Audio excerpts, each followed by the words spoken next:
Hello. Bro, I'm so scared. Okay, we're live. Yes. Okay. All right. Look at that. But you know what though? Let's not get too happy. It could break tomorrow. So, anyways, hello. How's it going? Duke, welcome to the stream. Krim, hello. Dash, hello. Joker, hello. Couldn't join the stream since gaining, but congratulations on employment. Glad to be seen. That's amazing. Yo, welcome to the stream, man. Hope you have real talk. Get well soon and hope you enjoyed the day with us, man. Welcome. Hello, Dakota. Soupy Soup. Hello. Dash. Hello. Doctors. Hello. And we are indeed. Look at that. We are very, very close to playing our next Touhou game. Excited for Touhou 12, man. Hello, Salty. Welcome. Did I upgrade stream yet? No, I didn't. I can't upgrade on weekdays, bro, because I stream every day. I can only upgrade on Sundays, and that's if I don't have work on Sunday. But what I did do was I attempted to use the button, even though the button usually peckers us out. But the problem is my OBS is lagging too much now for me to do the manual unmuting and stuff. So either I have to upgrade to OBS Studio or I think it's a Streamlabs thing. Is that correct? It's a YouTube X Streamlabs some kind of interactivity that's mucking it up. So we got to upgrade to Studio. All streamers use Studio now anyway, so it needs to be done at some point. Hello there, though. Welcome. Space Marine, how's it going? Welcome to the stream. Thank you for dropping by today, guys. It's gonna be a fun one, man. Super, hello. Ah, look at that, man. What a vibe. Well, I hope you're ready, because before we go into the playlist, we have some light reading to do. Hey, it's gonna be a lot of fun. Krim, thank you very much as always. Guys, you know the agenda. We have clips. Well, not clips. Well, we might get clips. You never know. The goal isn't finished yet. But we have some novel reading that is gonna be on YouTube. And then we'll switch over to Twitch for the music. It's gonna be a lot of fun. Oh, look at that. Salty. That is awesome, man. Ray, welcome to the stream. How you doing? Welcome. Enjoy your meal. And Krim, thank you once again for funding and requesting this beautiful encyclopedia. You're right. Absolutely right. Encyclopedia is not doing it justice. This incredible piece of writing, man. It has been so good for us. Cardiac, hello. Welcome to the stream. How are you doing this fine Wednesday evening for us and morning for you, I assume? Any BGM for today? Oh, yes, of course. I mean, I'm just going to be opening up what Krim sent me anyway. Thank you for that reminder, though. Krim. Oh, why am I in streamer mode, man? Oi. Okay, it's probably because I'm streaming. Here we go. Let's pull this up. And, well, I mean, we might actually finish the entire... Possibly. Okay. Yes, you're correct. I did my part, recommended different... nice. Dash, it's been amazing to see, like, all the different stuff come in as well. Kagero as well. I don't think Kagero's here at the moment, but Kagero, thank you so much for all of the live performances that we got to check out last time. But, oh, absolute off-topic question for you, Shabir. You know Reporter Robinson? I do. Shelter, absolute banger. Too good. Way too good. Thank you, Kadek. Oh, my God. Sorry. Oh, wait. Porter Robinson Touhou or Porter Robinson... Tuesday or Friday perhaps, but also did a song with Kobo, if I'm not mistaken. Oh wait, or did Kobo do a cover of a Porter Robinson song? I can't even remember anymore. But yes, I love Porter Robinson's work. Where we are in the novel, we are actually it's quite nice. We're on we finished Spirited Away Humans, and we're now on Reimu Hakurei. We're on the heroes. Oh, it's a cover. Kobo did a cover. Right. Everything goes on. Okay. Vocal and relay. Cardiac. I will be looking forward to it. Wait, Kenzo, did I say hello to you? Hello. Welcome to the stream. We're starting the heroic legend. That's what it was. That is what Reimu Hakurei. It's gonna be fun, man. Welcome, everyone. What did I want to say? Oh yeah, no. This is it. By the way, this is the final read along of the novel of the Encyclopedia. Perfect Memento in strict sense. It's crazy. Can you believe it? Wow, we're almost done, man. We're almost done with that. Beautiful stuff. Perfect Memento. Yeah, exactly. It's going to be a good read, man. I'm looking forward to it. I will always say as well, it's been very fun, especially because it's now allowed me to consolidate a lot of the information. It's allowed me to really kind of get a deep dive into a lot of the characters we knew, like ancillary amounts of, if that makes sense. But, oh, lovely. Good stuff. Okay, so there is that. Anything else I wanted to talk about today? I think that was pretty much it. Oh, aside from the fact that Touhou 12 is almost done, and I think now that our backlog is starting to clear up, yeah, I think it's very possible that we might be able to do the Touhou gaming streams as part of our gaming content on Saturdays. So hopefully the hope is that more people will be able to make it to the Saturday streams. And I mean, I already talked about the schedule on Monday, so no, the schedule's already published and everything. Actually, if this relates to anyone, quick heads up, we did have a Arknights Enfield sponsorship planned for Saturday, but that's not happening. It's not because of Arknights, it's because I was too late to accept it on Stream Elements. So yeah, that is my bad. That's not happening on Saturday. We're going to be doing something else. I'll let you know what it will be closer to the time. We have plenty of a backlog, but yeah. All right. Lovely. I don't mind the Wednesday gaming. That's good to know. That is good to know. That is good to know. So maybe we'll keep on Wednesday. Maybe we'll push it to Saturday. I'm not 100% sure yet. Yeah. Shabir, one little thing I wanted to mention about the alien request yesterday stream that I had planned to make the request on that day ever since. Oh! Yo, Space 3, I really appreciate that, man. That is awesome, dude. It's so... I had a blast with that. I genuinely had a blast with that. It was awesome. Thank you, bro. Saturdays when you're most busy? You know what? Cardiac ledge! Let's go! And there it is. And there... Okay, you know what then? You know what? Thank you, Cardiac, first of all. It's done. And, in that case, do we do it next week? Wednesday then? Should we keep Wednesday as the Touhou day even for gaming? We've kind of already established that. And if more than a few people can't make it on a Saturday, then I'm kind of alright to keep it. Yeah. That's what. Okay. I'm not opposed to that at all. If you guys are happy with that, I'm happy with that. I can't believe I'm asking, but I hope you're not suffering from color blindness because that is relevant for UFO. No, I'm not. Thankfully, as far as I know, I'm not. Oh man. I'm all for Wednesday. Gensokyo says game campaigns and schedule. Why not? Lovely. So basically, what will happen is, as before, it will just replace the Touhou Wednesday, right? There is that as well. Okay. Sure. Sounds good, man. All right, good stuff. Oh, yes, you're right. I'll be out of town this weekend because of Oshi uplink, so I can't... Wait, that's this weekend? Wait, Oshi uplink. Hold on. Give me a second. Is that what I'm thinking of?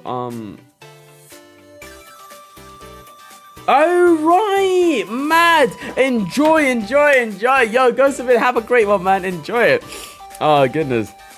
Love it. But no, I hope you enjoy the VODs, man. But awesome stuff. Enjoy. Have a great time. Rightio. Guys, shall we get started with the stream? Here we go. I unfortunately have an obligatory social life event. Brother, I understand, man. I had to touch grass a few times coming up. It's I wish me luck, man. Wish me luck, bro. Speaking of things happening too, we're close to the next. Ooh, Zekrom, we gotta start catching up, my man. You gave me May to catch up, right? We gotta do it. We gotta make sure we can get it done. I don't know how many streams it will take to catch up with V5C2, yeah? V5C2. But yeah, we gotta get that caught up. You gotta touch grass, bro. Multiple times, man. Oh my god. To be fair though, I'm not going to get... Hold on. I'm not going to conventions. I'm not going to any hotspot area. So I should be okay. I should be alright. So yeah. No contests, no conventions. Those are my 2 rules in life from now on, man. I can't do them anymore, bro. I just get as sick as a... horse? What's the saying? Anyways, let's continue. Alright, there we go. Let's do this. We are going in to Reimu Hakurei. Not, I was sick as a dog. Where did a horse come from, man? I'm too in my brain right now. All right, let's go. I can't. I got so ill after Vexpo last year. And the other time I got ill was after a live house concert. I got super unwell. Oh, does he say? No, I think I did. Bro, wait, why am I not being able to read? Fits perfectly because there's the date in the animation was Monday, April 32nd. Ooh. Are you kidding me? As it added bonus to stream on April 28th, was a month after your 4th Alien stream, which was March 28th. Yo, Space Marine, what, look, I love it when the plan comes together. Awesome stuff. Thank you for putting me back on that, man. I appreciate that. I'm used to Shabir delaying along this. Yo, you thought. I normally start at 4 p.m, man. Thank you so much for that, Space Marine. I appreciate it big time, man. Beautiful stuff. All right, let's, here we go. Reimu Hakurei time. There she is. Shrine, maiden, flying in the air. Hakurei Shrine. What's her danger level to us? Alright. Right. The current shrine maiden, the Hakurei Shrine, which lies on the border of Gensokyo. The Hakurei Shrine exists to watch over the Great Barrier necessary to the present Gensokyo. And the Hakurei Shrine maidens resolve incidents for a living. Generation after generation. Out of the generation of shrine maidens, her sense of danger is the most lacking and has meager training, yet her power is considerable. Thank you, Dash. She's exterminated multitudes of yokai with the keen intuition and a natural good luck. Personality, she's unusually easygoing and lacks any sense of danger. She treats everyone in the same uninterested manner, neither kindly nor harshly. Perhaps as a result, that strong personalities tend to like her, while weak yokai fear her. However, her opinion regarding yokai is that exterminating them on site. Bro said it on site, man. It's her job. Ability, she has the power to defy gravity and fly freely through the sky. Nothing can tie her down. In addition, she has the abilities of the Hakurei Shrine Maiden. The Hakurei Shrine Maiden manage the Great Hakurei Barrier and watch over Gensokyo. If the Great Barrier were destroyed, either from inside or out, Gensokyo would likely not fare well. Gensokyo relies on the Hakurei Shrine and its Shrine Maiden to preserve this form it exists as today. As a result, no yokai oppose them. Due to her easygoing appearance, it's impossible to tell whether she realizes this or not, but the Hakurei Shrine Maiden really do have all of Gensokyo under their thumbs. Spell card rules. Without a way for any yokai to defeat the Hakurei Shrine Maiden, many yokai felt that their meaning to exist had disappeared. But by taking some groundbreaking measures, she solved this problem. Yes, supports my choice that I put Reimu on my Tomodachi Life Island and her personality matches pretty well. That's great. You got Reimu in Tomodachi Island? Oh my god, I love that. I actually love that. Time to add Marisa next. The spell card rules are dueling rules that allow both parties to show off their skills in a beautiful competition. The major points are spell cards are techniques especially named by the individual, and they must be declared upon use. The number of each party's spell card must be determined in advance of a duel. Oh my god, it's Yu-Gi-Oh! The first party to have all of the spell cards beaten must admit defeat. The victor is entitled only to what was agreed upon before the duel. If they're not interested in what their opponent has to offer, they can refuse the duel. Winners should generally allow losers a rematch. Always prepare for the unexpected. Following these rules allow for duels that feel almost like sport. In the introduction of these rules, it became possible for even relatively weak humans to challenge yokai. At the same time, it became possible for yokai to freely defeat the Shrine Maiden without worrying about the consequences. Everyday life. When an incident is not occurring, she's a very ordinary human. She lazes about the rarely visited Shrine Maiden, pretends to clean and drinks tea. She's often seen going out to a shop in the human village. If she catches sight of a yokai on the way, she will surely teach them a lesson. In this way, she's different from a usual human. Job. She's a specialist in incident resolution. When an incident occurs, her usual carefree attitude vanishes, and she immediately investigates to resolve whatever matter is at hand. Although the Hakurei Shrine Maiden was initially the only one who resolved incidents, these days there are many imitators who go out to resolve incidents as well. Oh, I like this track. The Hakurei Shrine seen from the outside world. Since the Hakurei Shrine stands on the boundary of Gensokyo from the outside world, one can go into the shrine from either world. Ooh. But it normally isn't possible to pass between the two worlds. People from Gensokyo can only go to Gensokyo's Hakurei Shrine. People from the outside world can only go to the outside world Hakurei Shrine. Guys, I'm about to ask a perhaps silly question. Is it real? Does the Hakurei Shrine actually exist in our world? Because it's possible, considering this. It said that the Hakurei Shrine seen from the outside is a desolate, uninhabited shrine with... Oh, okay, maybe not then. I don't know. Before the Greek boundary was created, the shrine was not as empty as it is now, but it was also... It's real to me. This is not real. Okay. Oh, Coda, this is like a custom version that I have here, but you can get the link over on the Touhou Wiki. Krim, could you send me the wiki link again? I'll just drop that in chat one more time. Okay. It is fictional, yeah, okay. It said the Hakurei. Thank you, man. I appreciate that, Big Son. Thank you. Yeah, for real. Absolutely. The Hakurei Shrine is in the outside wall has mostly been abandoned since the boundary was created. Incident resolution cases. The Scarlet Mist incident. Yeah, bro, this one's everywhere. I feel like it's been adapted to so many things. You ledge. Thank you very much, Krim. There you go, Koda. If it is, it's an abandoned shrine in the middle of nowhere, exactly. The shrine that Suwako represents is real, though. Yeah. See, that's my point. I was like, if it's real, I can't imagine it being abandoned, especially after Touhou. So, yeah. Okay, the incident when all of Gensokyo was covered by red mist and the light of the day could not reach the ground. The incident was caused by Remilia Scarlet. She disliked the light of the sun and covered Gensokyo in mist. Right. Oh, man. The Moria Shrines. Wow. At this time, it said that Reimu went to the Scarlet Devil Mansion alone and resolved it quite forcefully. Once the perpetrator came to light, the Scarlet Devil Mansion instantly became infamous. Spring snow incident. We know this one too, isn't it? Got you, Krim. The incident when it continued snowing even after winter had ended and spring came and the flowers did not bloom. The details of this incident are not widely known. According to her, the perpetrator was in the netherworld, then taught her a lesson and resolved things somehow. Although no relationship between the netherworld and the long winter has been proven. Yeah, right. It's true that she noticed something most people didn't, saying, didn't you see that cherry petals were blowing from the netherworld? The eternal night incident. In this incident, night lasted for an extended period of time and dawn did not come for a while. Although she claimed that she also solved this incident, if one asked her about the cause of the perpetrator, she'll only respond with an ambiguous answer. With ambiguous answers. Yeah, 6 onwards, okay.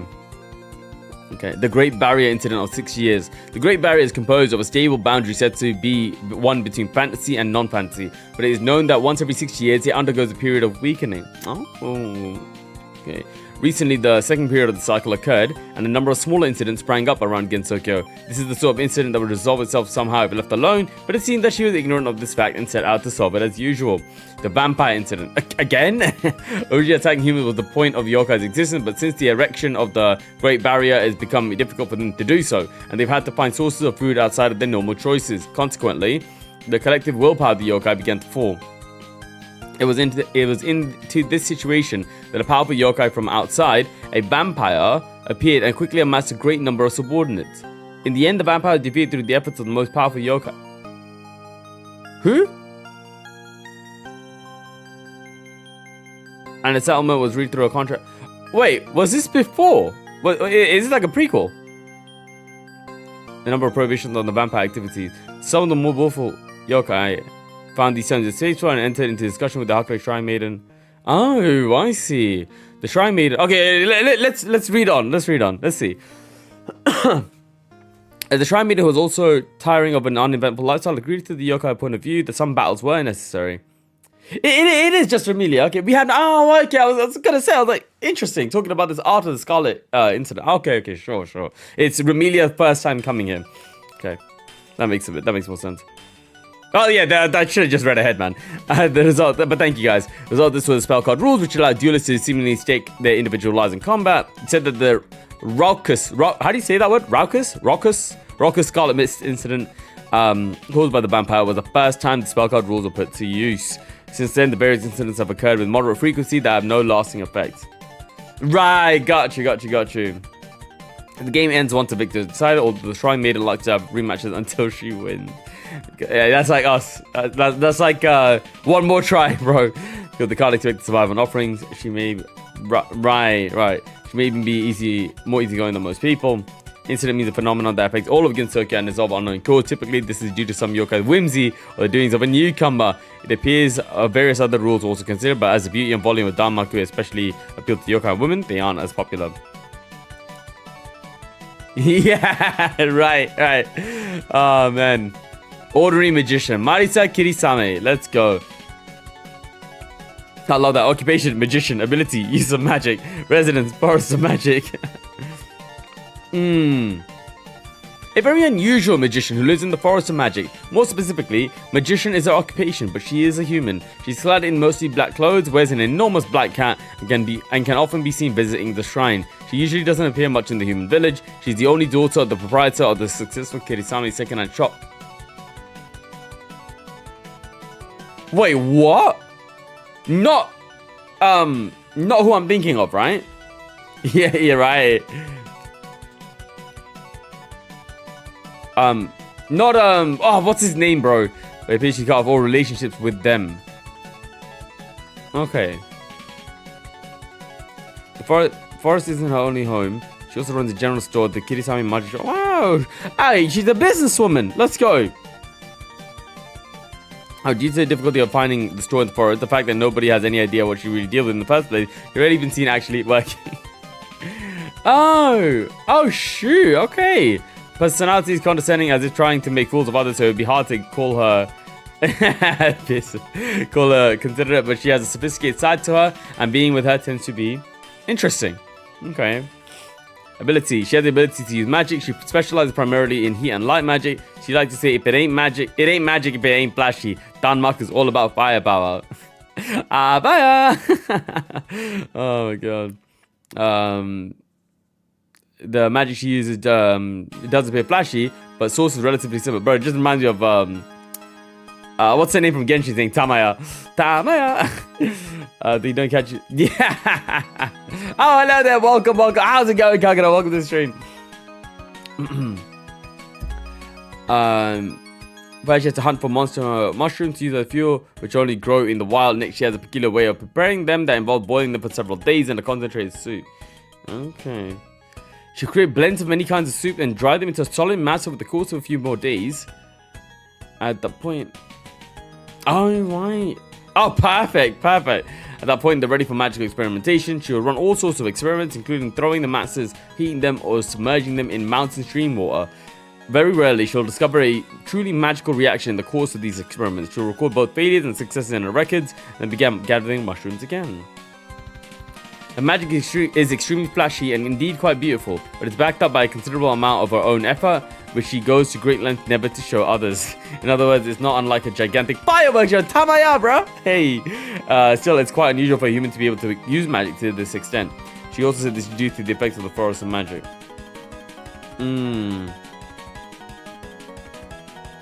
Oh, I like that. Okay. Kirisame Magic Shop, her main occupation. Also, she says, but she's almost never been seen actually working. The shop is at her house, but it has the worst possible set of conditions. Not only is it located within the forest of magic, where it's easy to get lost, but also she's often not even at home. It's as if she doesn't even seem to be concerned at all with conducting business. Furthermore, the shop's interior is disorganized beyond imagination, almost as if it's a miniature forest of magic in itself. She undertakes a wide variety of work, ranging from making gambling predictions to the resolution of serious incidents. However, if you want to see her use magic, requesting her to put on a summer fireworks display might be a good idea. Since she typically accepts payments upon success, she won't take any money at all in the case of failure, which is surprisingly forthright of her. Okay, alright then. Damn. Yeah, I like it. I like her, man. Okay. Her magic. She says she's a jack of all trades, but in reality, she's not so versatile that she can do any kind of magic. Her magical skills are generally limited to destruction, so there isn't much she can do besides yokai extermination. Okay. I love perfect timing. Oh, look at that. It's all coming together. But her magic generally has a few weaknesses, and has the same effect regardless of their target, be they human or yokai. So if you're looking for pure destructive power, there's no one better than her. She spends a lot of time at the shrine, and whenever someone requests that the Hakurei shrine maiden take care of yokai, for some reason she often decides to do it herself. Leads to a considerable skill as a yokai hunter, and especially since the establishment of the spell card rules, she flaunts her showy magic abilities every chance she gets. Since she competes with the shrine maiden and the yokai examination, they help improve each other. Occupation as a thief. Excuse me. Marisa the thief. Her other occupation is as a common burglar. She seems to be more enthusiastic about that than being a jack of all trades. Her motto is openly breaking in from the front and openly saying, "I'll just be borrowing these," while carrying things away. Books are a particularly common target. She seems to feel little guilt in taking them. The Gensokyo Chronicle of the Hiera family have not, as of yet, incurred any losses, but it would be too dangerous if the existence of the collection were to become public knowledge. Oh my god. Tools. Magic users occasionally use tools. She borrows things permanently. Kleptomania. Right. The tools this particular magician, at least she's honest about it. To an extent. Includes a magic broom, a miniature furnace, and handmade grimoires. Ooh! She's a brick. God damn. Hey, that's a good one. I give you Americans grief, but that you know what, you got me there, bro. Hey, I mean, I'm not even like, I'm Indian, so they took from me too. Oh man. Where are we? She uses the magic broom to ride around on because she believes it's an essential tool for a magician. It's originally a normal bamboo broom for cleaning, but it was affected by the constant use of it in magical rituals and began an unusual growth of its own. Leaves appear to be sprouting from the handle, even though it's already dead. Wow. This is unrelated to her magic. The furnace is her strongest weapon and is an indispensable tool for both her magical experiments and cooking. Okay, the furnace, yeah, okay. It's a miniaturized source of immense firepower unparalleled in Gensokyo. Fueled by magical power, she's able to adjust it freely from a gentle flame for simmering pots overnight to a blaze powerful enough to cause bushfires. However, it's not an item for her making, but was created by Korindo. Korindo, I know that name. I'm gonna have to like Google every now and then, just to consolidate a bit more.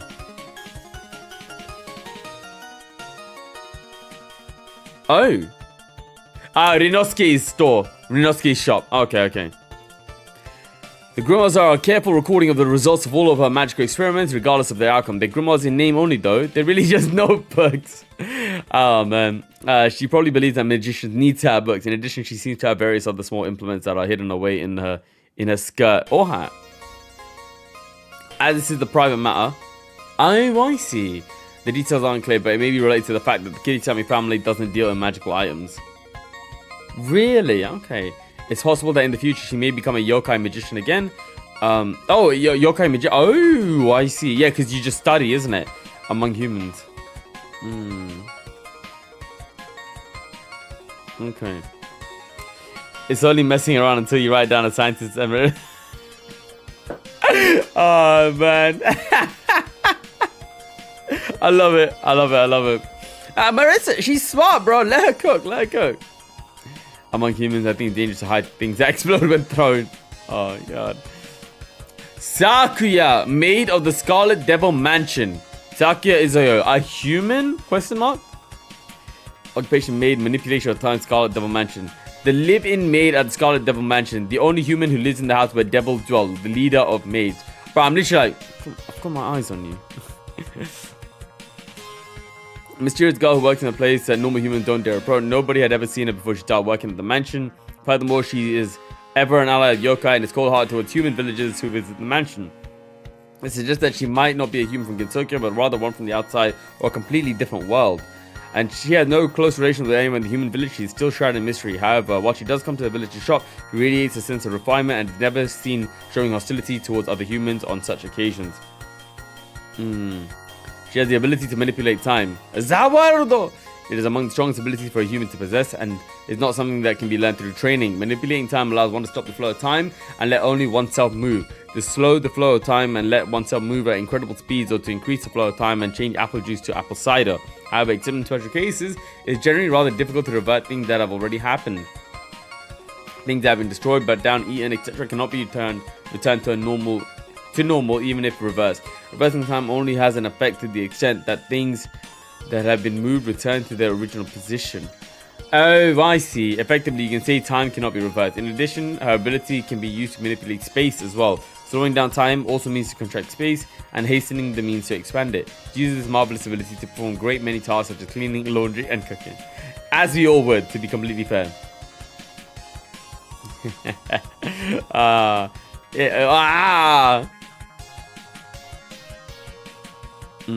Besides that ability, she is skilled in knife throwing and sleight of hand. It said that one knife throw from a distance of 20 ken far above her. 20 ken? What's that? If she could hit a fairy maid with an apple on her head right between... Wait, what? I don't know if she wants to do that. Oh, man. Maybe she does. She can hit a fairy maid with an apple on her head right between the eyes. With a trick, she makes things appear in her hand, which should have held nothing. Hello, Jeremiah. How's it going? Welcome, bro. The maids of the Scarlet Devil Mansion. The Scarlet Devil Mansion policy regarding maids is quantity over quality, and they are somehow able to accommodate all of the fairy maids in their employ. She's the only human maid among them, and as the head maid, she gives orders to the fairy maids. The fairy maids are mostly useless. They are sufficiently occupied in cleaning their own uniforms and making their own food. About the only thing worth saying about these maids is that they basically have no pay or vacation, but they receive food and tea and can do whatever else they please. Right. They're free to leave and regain their post as well. The Prey maids are comparatively comfortable, and if they can come to enjoy their master's occasional impossible requests, almost none choose to run away. In contrast, the chief's maid job is severe, as her duties include cleaning the labyrinthine interior of the mansion, taking care of his selfish master, managing the useless maids, going out to buy supplies in the human village, and making pointlessly scrapping of meals. She has no time to rest. 20 kills robbed at 36 meters. What unit of measurement is that? Oh, okay, I've never heard it. It would be impossible to do all this work alone without being able to stop time. A true face. Since the maids of the Scarlet Devil Mansion receive no time off, they have no private life. That's a real character, not well known. Oh, yeah, that would make sense. Thank you, Cardiac. Damn. Sure clock that. It's unknown why she works in the house where devils dwell and why the vampires trust her. It appears that she's not being forced to work by the vampires. This is Mima? Okay. She seems to possess a certain degree of influence in the Scarlet Devil Mansion, enough to even sometimes give orders to the vampires. It's still unknown whether the vampires saw out her services in light of her extraordinary powers, or whether she asked herself for the position of head maid of the Scarlet Devil Mansion. In addition, it's said that the name she bears now was given to her by the vampires, and not a true name. According to one theory, she was a vampire hunter from the outside world, or another world, and followed the vampires into the Scarlet Devil Mansion to try and slay them, but was defeated instead. The reasoning behind this theory is that the silver knives she wields are those used for slaying vampires, but also because with the ability the vampire possessed, she had left for a remote location to train and slay vampires. While she had trained by defeating smaller demons, she had never tried her hands at fighting vampires. Yeah, it's true. Oh my god. Once she reached the Scarlet Devil Mansion, she saw the vampire there who looked so young but was surprisingly strong and was easily defeated instead. The vampire, wanting Sakuya's powers first, still spared her and gave her a new name, which also gave her a completely opposite fate. From that point on, she immediately became the vampire's servant, and since she had strong ability, she was able to reach the position of head maid and even take a right-hand position alongside the vampires. Later, the Scarlet Devil Mansion relocated to Gensokyo, but she felt it clashed with the odd environment here. So at first, she felt resistance against both vampires and the humans of Gensokyo. Yeah, I wouldn't be surprised if she actually is an isekai character then. However, once seen the vampire whom she herself couldn't defeat be easily beaten by a human from Gensokyo, and that they both got along as if nothing ever happened afterwards, she slowly began to open up. Nowadays, as if she's had some kind of epiphany, while she still allies herself with the vampires, she has been more proactive in engaging with humans. Also true. This is from her point of view, yeah. However, it's possible that the vampires who manipulate fate plan for everything to be this way from the beginning. What do you think of that theory? There are many other theories, such as one suggesting that she's actually a homunculus, a zombie, or simply an eccentric. But the most widely believed is the vampire hunter theory detailed above. She claims to be in her late teens, but is unlikely judging by her composed manner and the level of her abilities. Rather, she sometimes seems like a human who has been living for hundreds of years. Wow. Okay.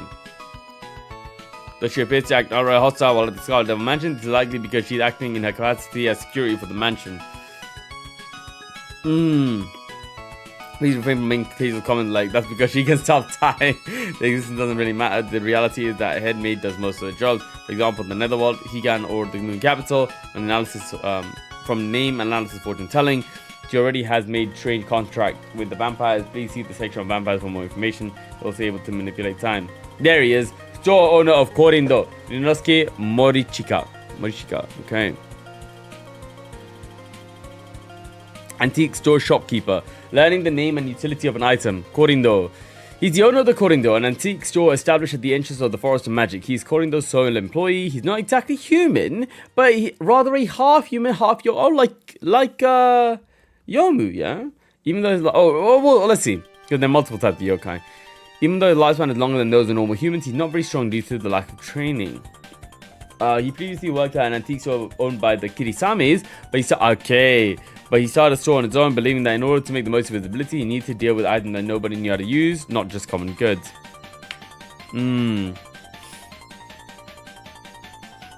Although he's very yeah.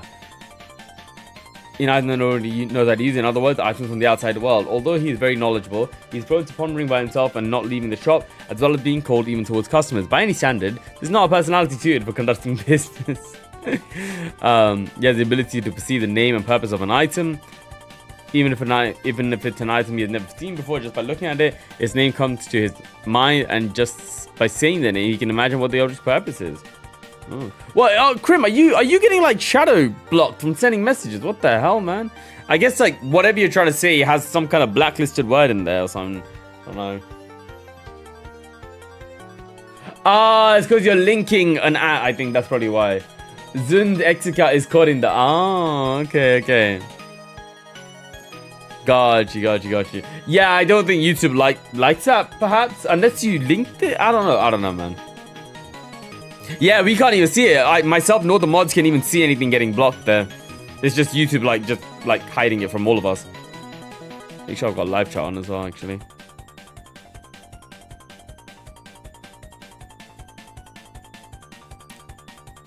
Still not working. Interesting.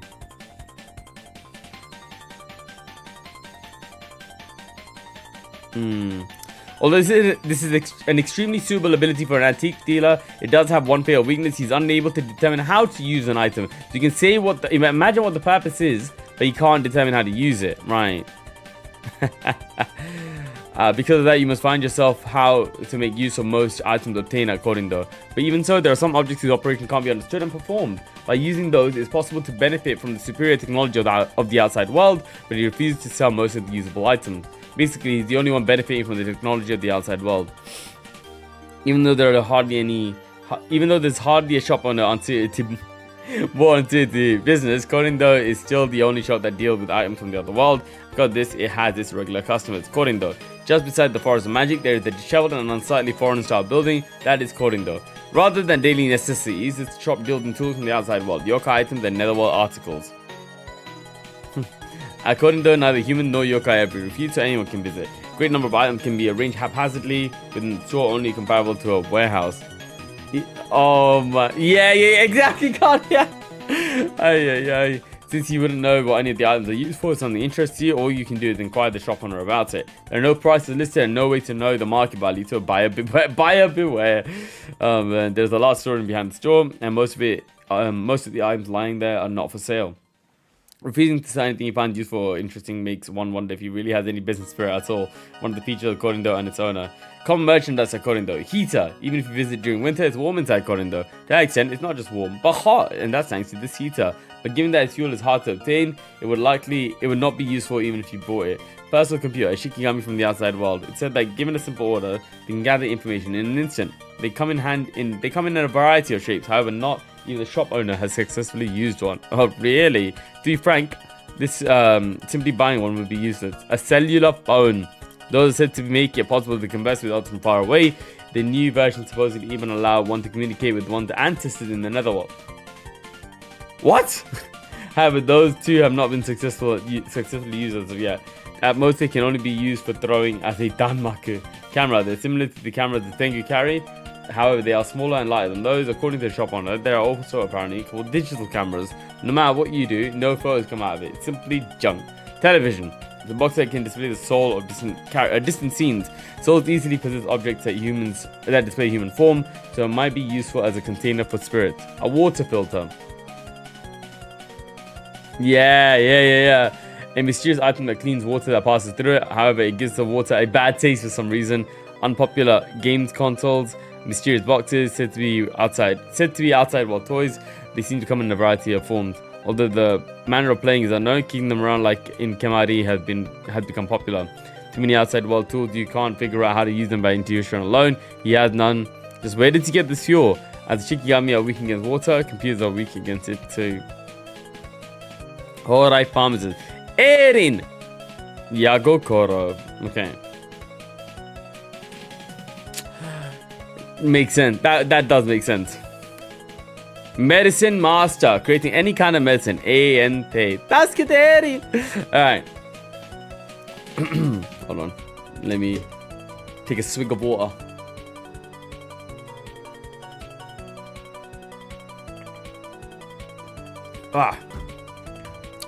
It's the opposite of Shabir. It is the opposite of me. She's a master pharmacist. I am not a master pharmacist at all that prepares medicine at A&T and distributes it to both human and yokai. She only recently started this business. But you know what? Oh yeah, I'm a businessman, so there's that. Medicines are divided into consigned and direct sale varieties. Consignment operates by distributing medicine boxes to each household, and at the turn of the season, the usage is checked. Only the price of the consumed medicine is then charged. Contrary to popular belief, where was Eirin when I was sick? Exactly, man. It's okay. As Jeremiah would tell you, I have a whole host of waifus that are attending. No, I'm kidding. That sounds horrible. Oh my god. Different timelines. Remember, different timelines. There's a medicines to heal like injuries, colds, etc. Direct sale medicines purchased in price and A&T. These are the ones such as short-lasting medicines, medicines for serious illnesses, and medicines for special cases. Pharmaceutical math major. Let's not talk about maths, man. Exactly. God, I just got straight out medicine. Oh my god. And medicines have a reputation of working efficiently without any side effects. However, there is but a single warning. Medicine for yokai and for humans are very different. Medicines for yokai are too strong for humans and they will suffer from side effects. On the other hand, medicines for humans are poisonous. Oh, I thought they wouldn't be effective. Straight up poison. Okay. Also, if you go to A&T, she can examine you just as a doctor would. Oh, okay. It said that she can provide medicine for even unidentifiable diseases. Okay. Wow. She's not overly concerned with payment for her services. Her medicines are not only very effective, but carry a fair price. She's definitely not American. Even if you can't pay immediately, she'll wait however long it takes. 100% not American. Oh my god. Even if you visit without notice asking to have looked at something, she will kindly examine you. Aww. And this is for both humans and yokai. The fact that she appeared all of a sudden and started treating people's illnesses and yet doesn't seem to be motivated by money gives an impression that there's some ulterior motive to it. Maybe she's just nice. She seemed like a kind human at first impression, but since the reasons for her kindness are unknown, she sometimes makes people uneasy. She's a model, she's so nice that she's sus. That's crazy. But nothing is more expensive than something that's not free. Well, there is a saying, right? If something is free, then you're the product. So, interesting. A mystery. There are a lot of mysteries about A&T, but she's the most enigmatic of them all. Aki is so sus of Eirin, bro. Oh my god. Where did she gain her knowledge about medicine? Why can she make medicine for yokai as well? What was she doing before opening a pharmacy business? And many more yet unanswered questions. Her age is also unknown. Although she looks young at first glance, her manner of speaking and behavior exude the unapproachability typical of someone who had lived a long time. I mean, she's onto something, no? Especially strange is that even though she possesses extensive knowledge, she lacks more general common sense. If you ask her about this, she'll answer with an incoherent response, like that her skin looks so smooth because she made rejuvenating medicine, and she will not talk anymore about it. There it is. Rumor has it. Oh, La Cook. Rumor has it that she's a human with a deep connection to the lunar capital. Exactly. Oh my god. What is it with them setting up in the bamboo forest or lost, man? If you come from a line of short lifespan, I also might be sus of America. You're not wrong. You're not wrong, to be fair. Yeah, the fact that a lot of events and people associated with the moon are A&T and the rabbits are one that distribute the medicine. I mean, that's good enough for me, bro. She's right. If you trained for advanced medicinal practice was the moon. It wouldn't be strange if it wasn't the moon medicinal science itself. Literally. There's a possibility that through some means she has obtained the technology from the lunar capital. For a fee, she doesn't make the deliveries herself, the yokai rabbits do. Then again, even if you go into the bamboo forest a lot, there's no guarantee you'll reach A&T full of collagen. Okay. The Eternal Prince. Oh my god. She looks very sweet and wholesome, Kaguya Hime. But as I was scrolling down, I thought those were her boobs. Bro, this isn't Nikkei, man. What the hell am I doing? This is Touhou. Let's continue. Those are her sleeves. Oh my god. Kaguya. Unknown. Manipulation of eternity and the instantaneous. A&T. Right. Right. Even her current. I'm just bro. It was my eyes, man. My eyes. This is Kaguya. Look at that smile, man. We can't do this to her, bro. We can't. A&T is mysterious place which keeps a current activity unknown. It keeps a lot of rabbits, even yokai rabbits, and it seems that she is its mistress. Lately, Miss Yagokoro. I'm just appreciating the art, man. Started selling medicine there, but until then, nobody even knew of its existence. What have they been doing until now? What was the significance of the mysterious woman's organization? The mystery surrounding ANT only continued to deepen. However, as the mansion has recently begun to host events and its inhabitants are beginning to appear in the human village, the opportunities to meet the proprietor of ANT are increasing. The princess of ANT is surprisingly refined in the art of conversation and will engage listeners in a variety of old tales. Perhaps she's a descendant of a Biwa Hoshi or something. Ability. She possesses the ability to manipulate eternity and the instantaneous. As eternity refers to a world with no history, it's also a world where change is eternally unknown. No matter how much you may try to bring about change in such a world, it is futile in a world where time has essentially stopped. It is believed that ANT suddenly appeared in human history and began to experience the passage of time because she dispelled the effects of her eternity magic. Under the effects of that magic, ANT would probably have never appeared in the human world, forever remaining hidden in the bamboo forest of the lost. However, a perpetual world denies any sort of change. She may have lived for a very long time without having changed at all. Her other ability regarding the instantaneous is complementary to her manipulation of eternity and allows control over extremely short time durations. Yeah. Oh man. Her other ability regarding the instantaneous is it allows her to act using aggregates of instants so short as to be imperceptible to human beings. That time interval is composed of instants, so it cannot be perceived by normal humans even though time progresses normally. Using this time, she can have multiple parallel histories at once. Excuse me? As both of these abilities are abilities to manipulate time, they far surpass what normal humans are capable of.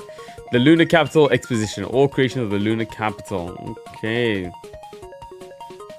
Alright. The exposition was an event where ANT opened itself to the public to display various Lunar Capital goods and informational exhibits. For many humans, this event was where they first learned of ANT's existence. A relation between Gensokyo and the Lunar Capital ceased long ago. The exposition was a great success, with both humans seeing the subjects of the exhibits for the first time, as well as yokai who came to reminisce about the past. Since the nobles of the Lunar Capital are hesitant to even talk with the beings of Earth, it has been a long time since any free discussion occurred.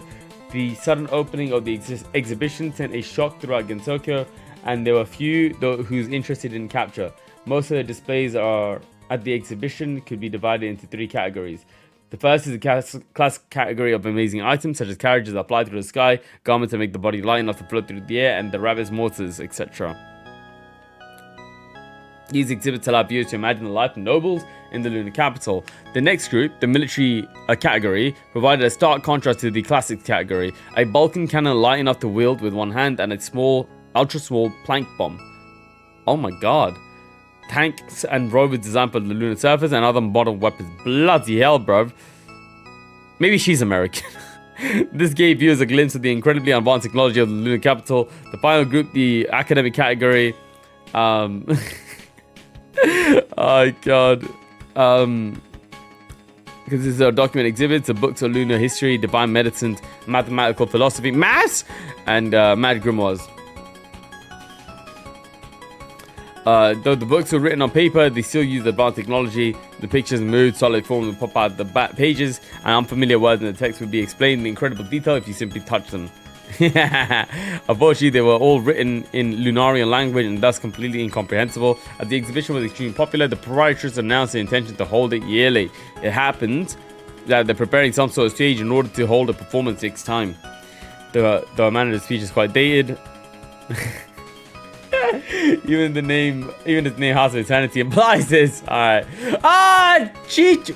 No, that's not Chi-Chi. Oh my god. I looked at her twin tail, but those are very long hairs. Okay. And there are no Chi-Chis there to be seen. This is Mokou Fujiwara no Mokou, the Crimson Watch card. Okay. I think I should get a -1 for that, to be honest. Unknown, being unable to die, somewhere in the bamboo forest of the lost. Alright. Where are we here? There we are. Okay. There's a curious legend about the bamboo forest of the lost. We already did have Kawachi, of course we did. It said that a group of specialized yokai exterminated with the ability to move quickly. He silently lived hidden there, separated from the villagers.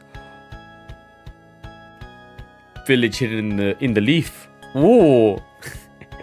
They use various kinds of yokai like sorcery and exterminate particularly strong and dangerous yokai. Though their existence has been questioned recently. Okay, however, with the recent discovery of the Entei in the bamboo forest of the lost, and the possibility they actually existed seems more plausible. About the time I encountered a person who may be one of the descendants, that person is Fujiwara no Mokou. She is human, but they say she never ages and cannot be destroyed. Because she has lived for so long, she learned various kinds of sorcery and can be said to be on equal footing with yokai. Because she's human, she is something targeted by yokai, but strong enough to easily brush off their attacks. So primarily rescues lost humans from the yokai. You know what? She's kind of become a good person, relatively. It said that she doesn't mingle with yokai humans from the village, but primarily lives hidden in the bamboo forest of the lost. When asked about her connection to legendary exterminator, she feigns ignorance. She doesn't seem to be good at interacting with people and leaves without saying a word, even when she rescues lost humans. She's just chilling now. Yeah.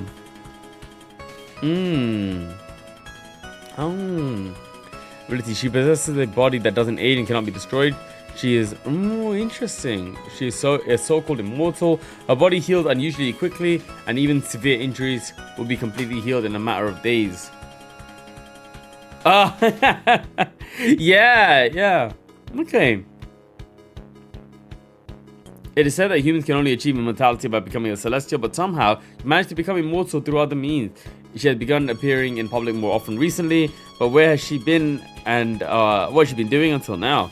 She never talks about it, even if you ask her. It remains a mystery. Watchguard. Currently, perhaps because she's trying to make some connection with the people of the human village, she will serve as an escort through the bamboo forest for anyone who asks, especially in the case of people that have been to the A&T, such as sudden illness. You can be relied on to guide villagers there. Okay. Thank you for that. She will lead you to A&T safely without being at risk of being lost or accosted by yokai. During that time, she will remain fairly reticent about herself, but she seems to be happy to listen to others talk about their own affairs. She may be immortal, but since she's not a celestial, her way of thinking is similar to most humans. We may be able to learn more as she becomes more accustomed to speaking with others. Okay. They're often thought of as a group of ninja. It said she could regenerate if even a single hair remains. That's crazy, man. All she says is, I'm a health nut that runs a yakitori stand. Here we go. Human village. Probably the worst place to live in Gensokyo. Let's see. Alright.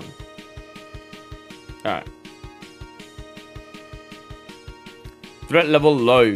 Encounter with yokai, werebeasts, fairies, phantoms, etc. The place where most of the humans in Gensokyo live.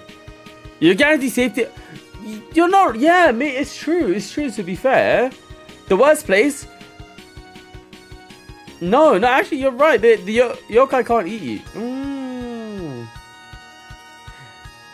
I think the best place is Reimu's house, bro.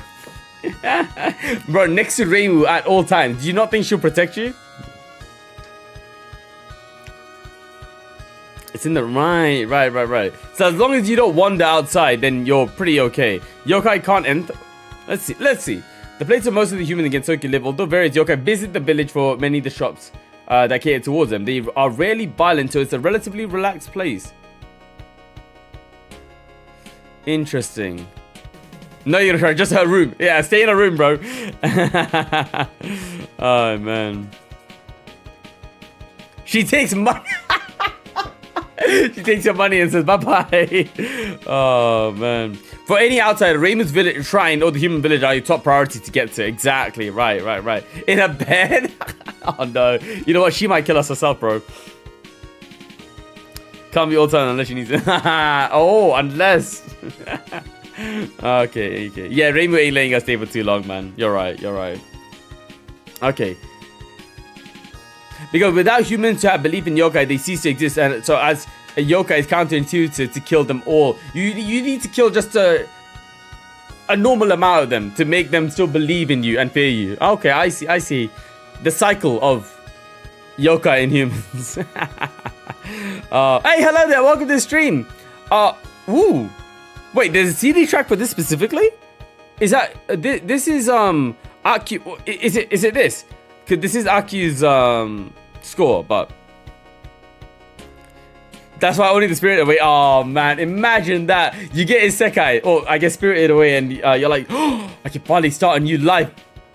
Yeet, bro. You're just dead. Damn. Alright.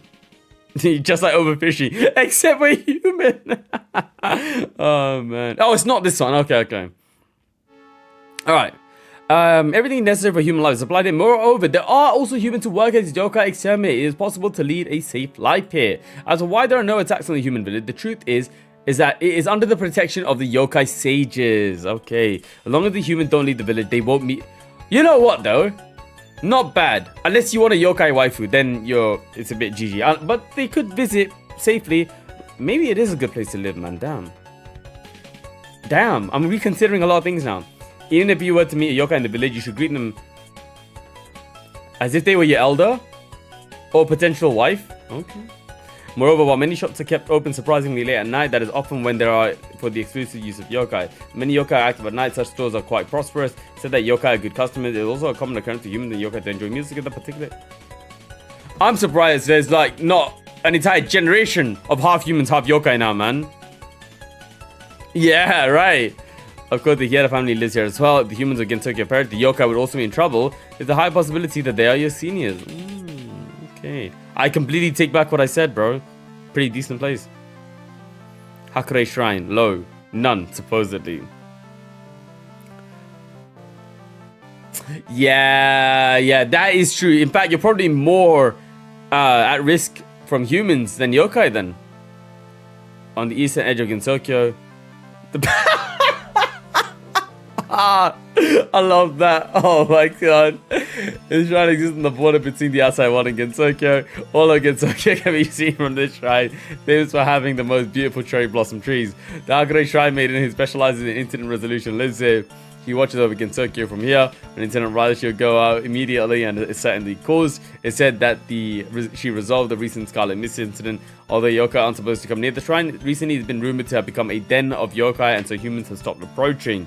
Just as in the village, one is ensured safety from attack by yokai at the shrine. But what about going to and from?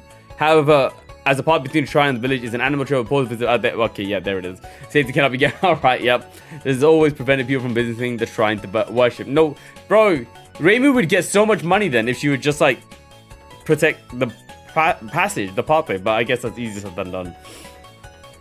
Another idiosyncrasy of the shrine is that items and people who have wandered in from the outside world are often discovered nearby. Humans from the outside world will quickly become food if discovered by yokai, but if you're lucky enough to find the shrine, they can return to their own world. Oh, I see.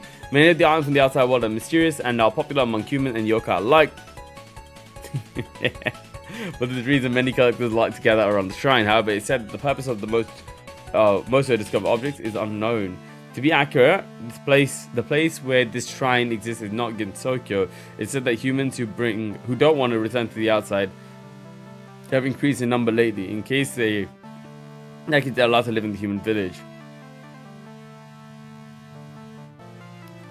Right. Oh, so interesting.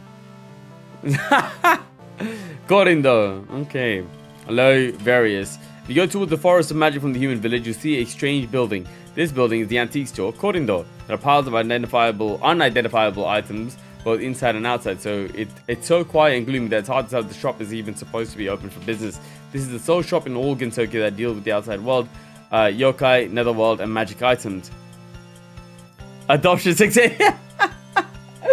I would know the store owner knows how to use the outside world articles, and although there are many people interested in them, most of these items are not for sale. None of the merchandise are price tags, so there's something you'll have to bargain with the store owner.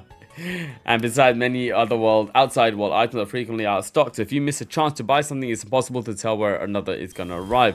But then again, since no one knows how to use them anyway, it's said that they end up not selling. The owner, Rinnosuke Morichika, is a bit of an eccentric and doesn't make any distinctions between humans and yokai, dealing with both of them alike. This is because, as a human yokai half-breed himself, he doesn't attack humans, nor is he attacked by yokai.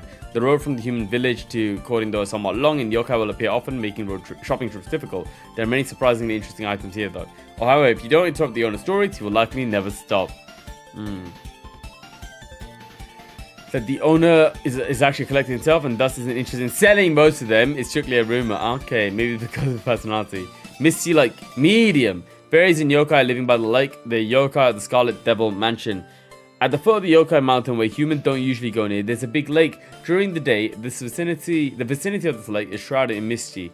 in mist, so visibility is poor. Near the lake fairies and yokai often gather, and especially in the summer, yokai gather there in search of a watering hole. It is not clearly understood why it tends to be foggy during the day, due to the poor visibility. The lake seems unbelievably huge, but it is actually believed to be not that large. Walking around the whole lake once would not even take half of a koku. Okay, now another one. Another metric I need to know. The lake is also famous for a monstrously large fish, the Loch Ness Monster, that are caught on extremely rare occurrences on nights of the new moon. There are many anglers that cast their lines here, dreaming of catching a whopper. The river flowing into the lake flows from the Yokai Mountain. It is said that kappa will drift into the lake rarely as well. Such a sight will surely come one's mind. Okay. Oh, there it is. There's about an hour. It's said to be a carp-like fish, 2 to 5 fathoms in length. Wow. The largest one in written records is said to have been 10 fathoms. It must be an exaggeration. Oh my god. Loch Ness could very well be in Gensokyo. Oh, look at that. Most of them either have had their dreams broken or end up being caught by yokai themselves. The bamboo forest of the lost. There it is. Medium. Beasts. Others. Oh shoot! Nessie the kappa! Oh my god. Looking out from the human village in the opposite town. What am I reading? In the opposite direction from Yokai Mountain lies the expanse of the bamboo forest of the lost. Really? Oh my god, yo, okay, let me cook. The bamboo forest has very little in the way of landmarks. Furthermore, the bamboo forest grows so quickly that scenery is constantly changing. Thus, it is certain that one will become lost there. Yeah, those are massive, right? Those are massive, isn't it? Wait, guys, is anyone afraid of fish here? Trigger warning coming up, right? Because these are like some scary ass mofos. Hold on.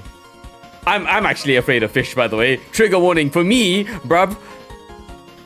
Oh my lord! What? I'm actually kind of scared to go on images, bro. Yeah, right. Are you kidding me? Are you serious? Brother, what? God damn, man. Yeah. Just wait for our next one. No, I don't want that. Oh my lord. Bloody hell, yeah, that's mad.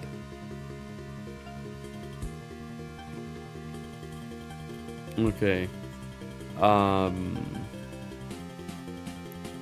Where are we? Yeah, not only is it vast, but the ground also has a slight slope, so combined with the diagonally growing bamboo, it tends to disrupt one's senses of balance. Oh, but even if you attempt to walk in a perfectly straight line before you know it, you'll return to where you started. Oh. In addition, the bamboo forest is a favorite haunt of beasts who become yokai. It is certainly not a place where normal humans should visit. Oh, I see. Wow, scary, man. However, it is said that there are many things hidden within this bamboo forest. First of all, a peaceful mansion called ANT has been confirmed to be here. Within this mansion lives extremely enigmatic humans and rabbits. Additionally, there have been claims of things like a person who discovered this shimmering bamboo, a birdhouse for a soul sparrow, a bamboo garden with flowers that only bloom once every 60 years, an underground yokai world beneath the roots of bamboo plants. Oh my god. Okay. Oh, right. Thank you, Dr. Even with these offerings, it would be best for anyone other than skilled bamboo harvesters to avoid setting foot in this bamboo forest.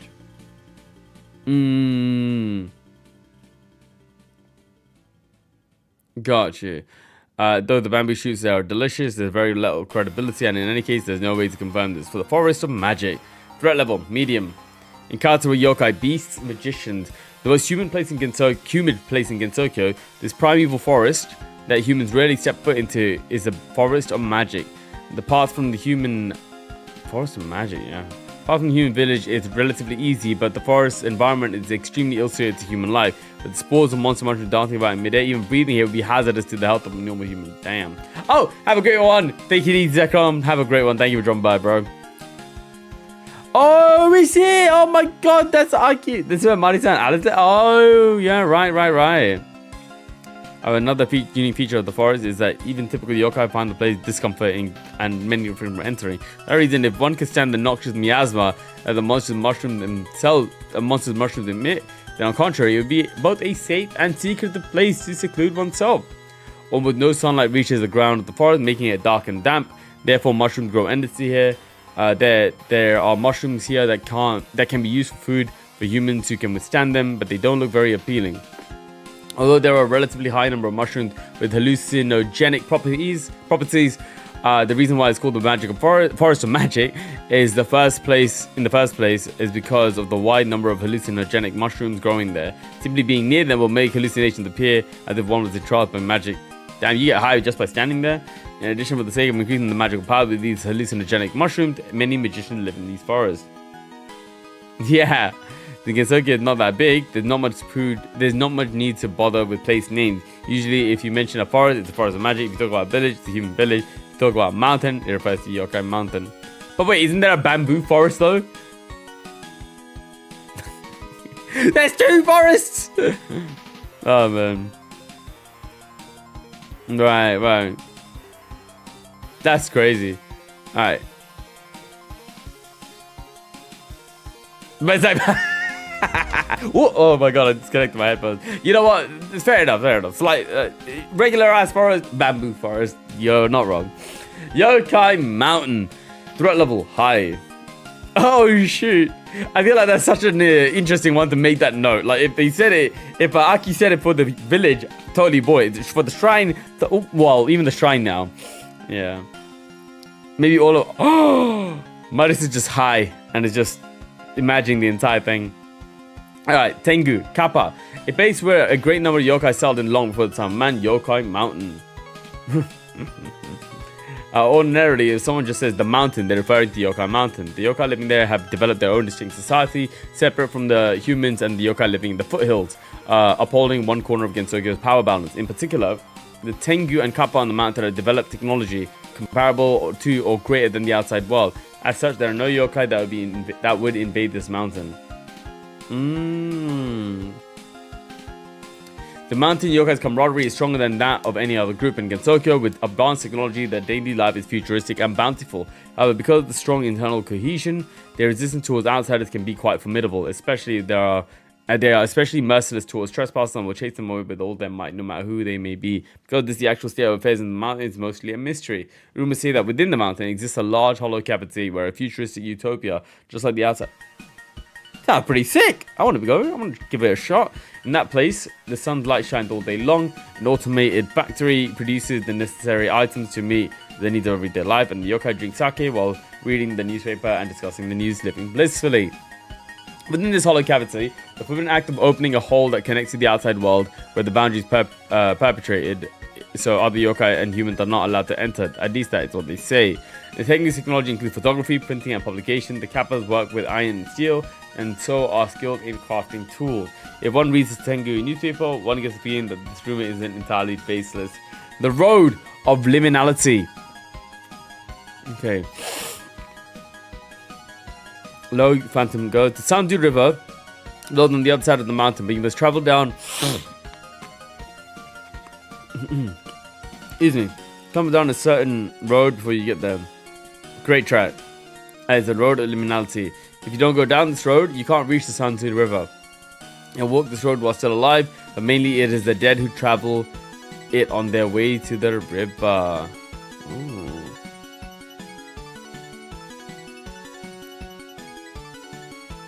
Is that Chen?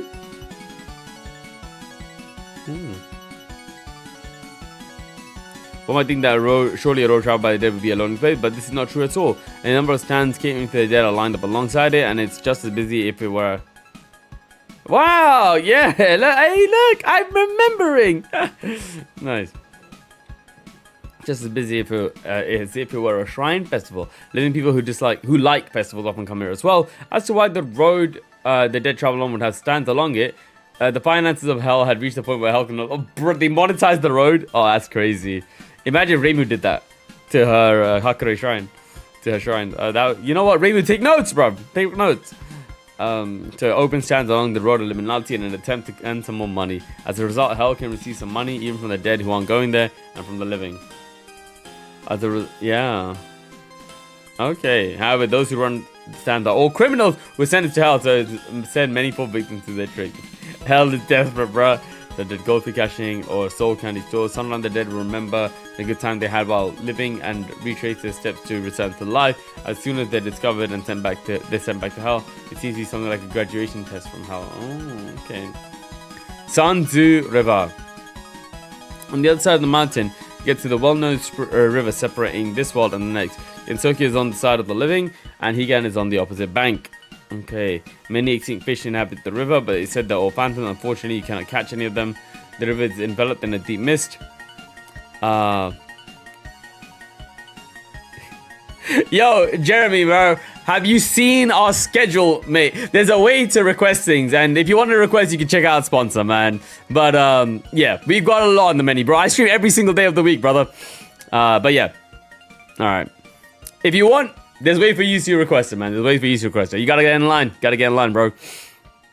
Where are we? The only way to cross. Ooh. Chi-Chi's, baby. Hello there, Kim. Welcome to the stream. Having a good one. All right. Unfortunately, you cannot catch any of them. They're all phantom fish, to be fair. The river is enveloped in a deep mist, so there's no day or night. However, the mist shines faintly. Jagged, moss-covered, pointed rocks break. Cardiac. I actually haven't set it up on on YouTube stream elements.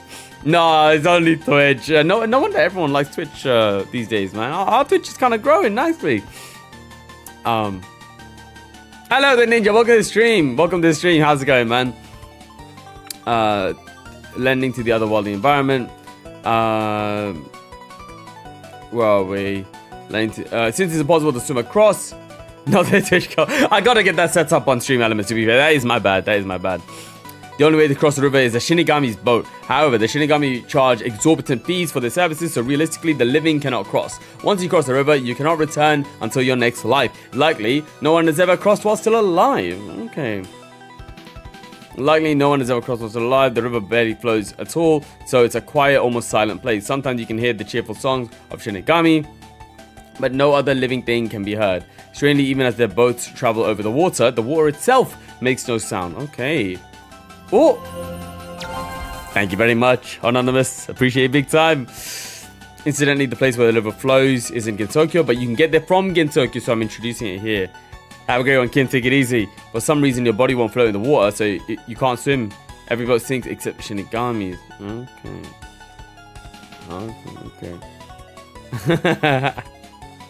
Oh, man. For the dead, it's as cheap as the entry of one's assets. The Garden of the Sun. Time to marry Yuka. Is the stream element command possible though on YouTube? Commands are not. It's all possible. It's just I haven't actually set anything up yet on stream elements aside from the standard triggers. If you go towards the heart of Gensokyo from the opposite side of the mountain during summer, you find a meadow filled with dazzling yellow. The field is called the Garden of the Sun, and the yellow comes from a great number of sunflowers. The Garden of the Sun is shaped a bit like south-facing bowl, so it's hard to find it from afar. The field is some distance away from the human village, but its beauty is worth at least a glance. However, this sunflower field also becomes a concept venue for spirited yokai at night. If you carelessly wander in, you'll likely end up surrounded by a great number of yokai. The sunflowers themselves are quite ordinary, so the field is a popular sunbathing spot for fairies in the day. Even if you come during the day, you'll end up being teased by a great number of fairies. I'd like to gaze at the field while hidden away from afar. The sunflowers in this field rotate to always face the sun, but this is just because the fairies hiding beneath them are playing around facing different directions. Might be a problem during the concert, but getting back would be difficult. Events such as the Prism River performances occur here often. The same goes for sunflowers that dance when there's sound. Yeah. The giant toad's pond. Giant toad, etc. A small pond halfway up the Yokai Mountain. The entrance might be near, but difficult to get to since it's in the middle of the mountain. However, the water there is said to hold miraculous divine powers, and is becoming an indispensable ingredient for Shinto rituals. It is said that a toad large enough to swallow a human child, lives whole lives, a child hole lives in the pond. Bloody hell! And that it protects the pond from those that try to desecrate it. The giant toad won't be aggressive unless you desecrate the pond, and so long as you leave an offering, you are said to be guaranteed a safe trip. Oh my god, okay. The lotus flowers in the pond are beautiful, and the lotus leaves and the flowers floating on the surface, lit by sunbeams filtered through the surrounding foliage, further emphasize the mysteriousness of the pond. The tiny shrine is built near the pond. Who built it, when was it built, and for what purpose are already forgotten. But there are certainly humans that leave offerings at the shrine. Right. Seeing that offerings will immediately disappear, it is clear that something is enshrined there. If you look closely, you see on your way back that common toads are following behind you. Being followed by toads is a sign of being protected. Okay, I was going to say being stalked by the giant toad. Alright. So the mounted yokai won't lay a finger on you either. However, there's also a rumor that the offerings are taken by Tengu. Hill of the Nameless. Medium, fairies, phantoms. Opposite of Yokai Mountain is a small mountain, and halfway up is a meadow with a great number of lilies of the valley. Somehow, it exists in a manner hidden from the human village. It doesn't get much direct sunlight and is fairly windy, so it doesn't get very warm. It's called the Hill of the Nameless because long ago, it was a place where children were abandoned. Oh my god! Damn! Young children who weren't even given names were brought here to sleep today. Oh my god! What the hell? The dead bodies were cleaned up by the yokai, so they disappeared without a trace. Damn, bro. However, it said that some of the children were abducted by mischievous yokai. Well, that's a... Damn, I mean... Good. And raises yokai. There are sad stories of parents who do not want to see their own children die, leaving them here, thinking them out. Oh, that's pretty bittersweet then. Wow. The masculine attribute. Nah, man. Nah, you gotta do it on the snow, man. You gotta do it on the snow. But to be fair, this is a second best place for it. Okay. Yeah, okay. Okay, perhaps because of dark history, hardly any humans visit this place today. At some point, yokai stopped visiting as well, so this place is forgotten by contemporary Gensokyo, having become a nameless hill, just as the term implies. Hello there, Taka. How's it going? Welcome. Right, I know, man. The story from when one could pass between Gensokyo and the outside world. Of course, this doesn't take place today. Ah, how clever. Scarlet Devil Mansion. Suddenly, Europe. High. Of course, it's going to be high. Vampires, magicians, etc. A red European-style mansion with a few windows built on the bank of Misty Lake. It is a house where a well-known devil lives. Since the mansion was moved from the outer world, it clashes badly with the surrounding scenery. The residents of the mansion also have culture different from that of most humans, and yokai live bustling, flamboyant lives. A large quantity of maids live and work in the mansion, and although they handle the cleaning, cooking, washing, and patrolling, it is said not many of the maids are actually useful. The Scarlet Devil Mansion also has a basement, which is both complex. Oh, Rick, thank you very much. Appreciate it big time. And look at that. The OG goal of 180 has been reached. Look at that. Lovely, lovely, lovely. So let's see if this increase to 210 is going to be used. Thank you guys. Appreciate it big time. But it is not open to the public, so no one is sure what kind of books there are. Oh, okay. Also, the basement, which is complex and larger than it appears on the outside. There are also many rooms without windows inside, with complicated further. In the basement is the Great Library, which is said to be the largest in Gensokyo. It's not open to the public, so no one is sure what kind of books are there. On the roof is a large clock tower with a bell, which only rings at night, because the mansion is only active at night. Because the maids are mostly fairies, they do only what they want to do. Is quantity over quality. Said that it is full of found magic books, Hatchery's own magic books and books from the outside world. The Netherworld. After death, humans pass through the road of liminality, cross over the Sanzu River, and receive Yama's judgment. Depending on the severity of their crime, they are sent to hell, netherworld, or to heaven, etc. Among those, the Netherworld is a world where the guiltless dead spend their time as phantoms until they achieve nirvana or reincarnate. Different from the desolate hell, it is calm, though it has various seasons. It is filled with beautiful cherry blossoms in spring and dyed with beautiful red leaves in autumn. However, the bugs, birds, and animals are basically dead. Without any sort of cry, they fly in the sky silently and splendidly. Because it is so beautiful, many phantoms stay there for getting nirvana or reincarnation. Of course, most people are the dead in this world, but recently a hole opened in the barrier between the netherworld and the real world, and it's become easier to come and go. Netherworld is a notable place for people in the know for the cherry blossom viewing parties, although there is an unbelievably huge manor named Hakugyokuro in the netherworld.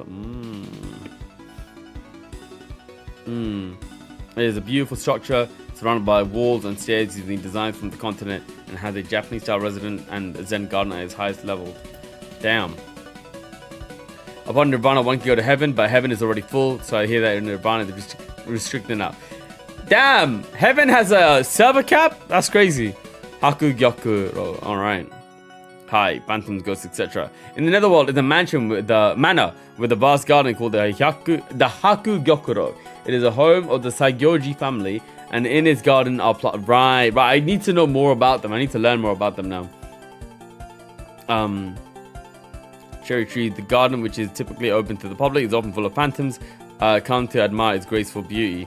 In the netherworld, the Sagyojis are a special family, a distinguished household allowed permanent residence among the netherworld's cherry trees. Out of Hakugyokuro, the family manages the phantoms of the netherworld. As the building itself is typically not open to the public, little is known about it, but the inner sanctuary is said to form the shape of a letter U to enclose a Zen garden courtyard. From the reception hall, a sliding door opens out to a courtyard spread with fine gravel and planted with magnificent pines, and further on beyond a short wall, a vast orchid, how do you say that? Again, simple word, I just forgot how to pronounce it. Of cherry trees is visible. It's orchard, isn't it? From the hall with the floor, walls and ceilings cut out, the view looks like a great folding screen. The view outside from here in the spring is said to be out of this world. Cheeky. Among them are yokai cherry trees, the ghosts of cherry trees and the like. No, really. Okay. A&T. Threat level high in A&T, really? Within the... Oh, okay. Damn. I would have liked to have met them. Damn. Oh, okay. Hidden deep within the bamboo forest of the lost is built a mysterious mansion. Though its architecture is like that of an ancient Japanese mansion, it somehow shows not the slightest sign of decay. Either as seen constant maintenance or else time itself has stopped for it. Which it has, or had. Being in the bamboo forest of the lost is not easily found by prospective visitors, only recently having been people willing to guide others to the manor. Before then, nobody knew of anything like a mansion in the middle of the forest. The mansion is just shrouded in mystery. There is very little publicly known information about the place. Even basic things like when it was built and the inhabitants themselves are unknown. In particular, the human and yokai rabbits who live there seem to have no relations with the human village. However, recently, by holding events such as the Lunar Capital exhibition, it seems that this manor may be opening up little by little. Sky threat because of Tay, prank traps. Oh my god. Since it's called the House of Eternity, perhaps the latter makes more sense. However, few have made it to A&T in the first place. Oh, here's the Lunar Capital. God damn. Threat level unknown. Encounterable yokai unknown. Yeah. Oh yeah, so I totally agree that the forest itself is high threat, right? But A&T specifically, the manor. But it could be taking the entire thing into account. Although it is not part of Gensokyo, I rather this place uses close relation to A&T. The Lunar Capital is an ancient metropolis said to exist on the far side of the moon. According to the history of the Genso Lunar War, it was into this city that the yokai marched before being soundly defeated. It is known to have had a great society, although it is nowadays virtually impossible to go there directly. Some information about its current state of affairs may be gathered from the Lunar Capital exhibit held at A&T. Firstly, its firearms far outclass all of terrestrial weaponry. Your yokai which surely stand no chance against rifles that can release massive amounts of danmaku in an instant. Side on the ground that can cause great explosions or impact, and pistols with bullets that can be controlled mid-flight. Oh my lord. With other technologies aside, besides elixirs that can extend life, cure all ills, sauces that can make dumplings 10 times tastier, it is clear that not only their weaponry, but the whole of their society is far more advanced than that of Gensokyo. How long has it been? The people of the moon first settled there is unknown, but they are said to live forever. To the Lunar Capital, the Earth is a land of exile for the unclean, and it's said that the Lunarians use it as a prison for the perpetrators of grievous crimes. See entry on Yukari Yakumo. At the exhibit, these items are said to be artifacts from the ancient Lunar Capital. Modern Lunarian society has surely advanced even further.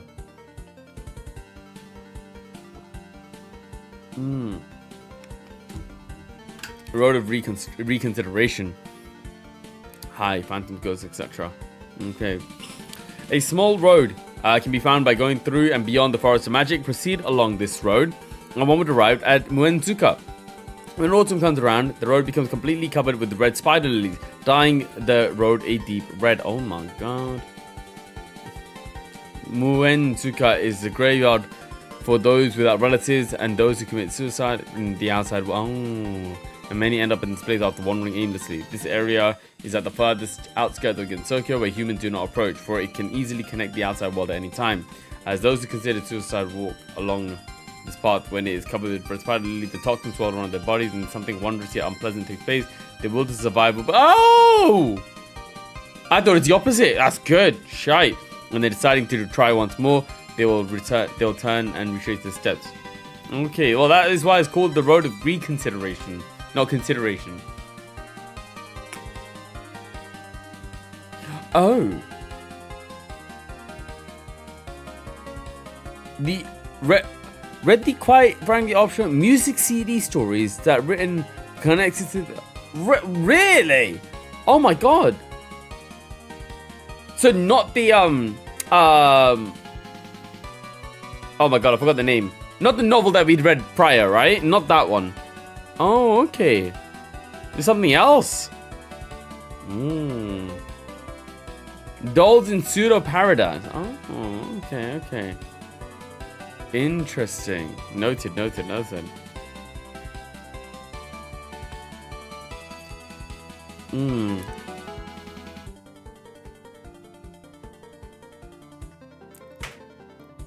Once again, this road is a place where encountering a human from the outside world is very likely, because this is also a nasty yoga line.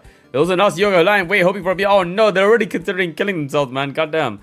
After going through the trouble of enduring the struggle of reconsideration and just when thinking about when oh no, agreed. And just when thinking about once again trying their best, being preyed upon by yokai is no suitable repayment or reward. Connections to the netherworld are easily created here. This is a place where several barriers overlap and intersect. Depressed people, spiteful people bearing grudges, and criminals are the likes of the favorite food of yokai. There are plenty of those kind of people here. Damn. Interesting, interesting. Noted, noted. Okay. Thank you, Cardiac. Muenzuka. High, extremely high. Heading further along the road of reconsideration, one will reach Muenzuka, where the road ends. Although it's small, although it's a small area enclosed by trees, this is one of the most dangerous places in Gensokyo for both humans and yokai. Right. Got you. Okay. Interesting. Oh, Rick, thank you very much. Place of this is a graveyard for those without relatives, and many. I've unfortunately, I mean, well, it's not surprising. I've never read an Agatha Christie novel. Oh no. This is a graveyard with those without relatives, and many of those were people from the outside world who became lost and ended up here. Thus, gradually, this area leaned towards the outside world, and the barrier began to loosen. Nice. I'm glad. Okay. As is also a graveyard. Right. It's easily connected to the netherworld, and it's generally a place where no one knows what might happen. However, there are lovely things called purple cherry blossom trees here, although their numbers are small. Oh, okay. Cardiac, I look forward to it. Thank you very much. It'll be in like a format similar to this. So we'll read it like as a nice web novel, like Amazon e-reader kind of thing.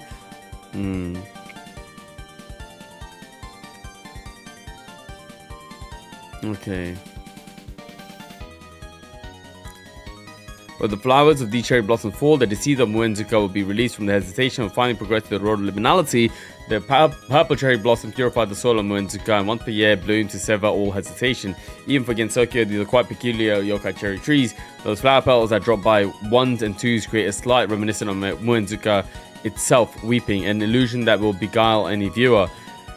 This might be the most perfect place for a flower viewing, or so one might think, but the sorrowful sights create such sadness that there is no one who is able to make merry while watching them. Oh, okay.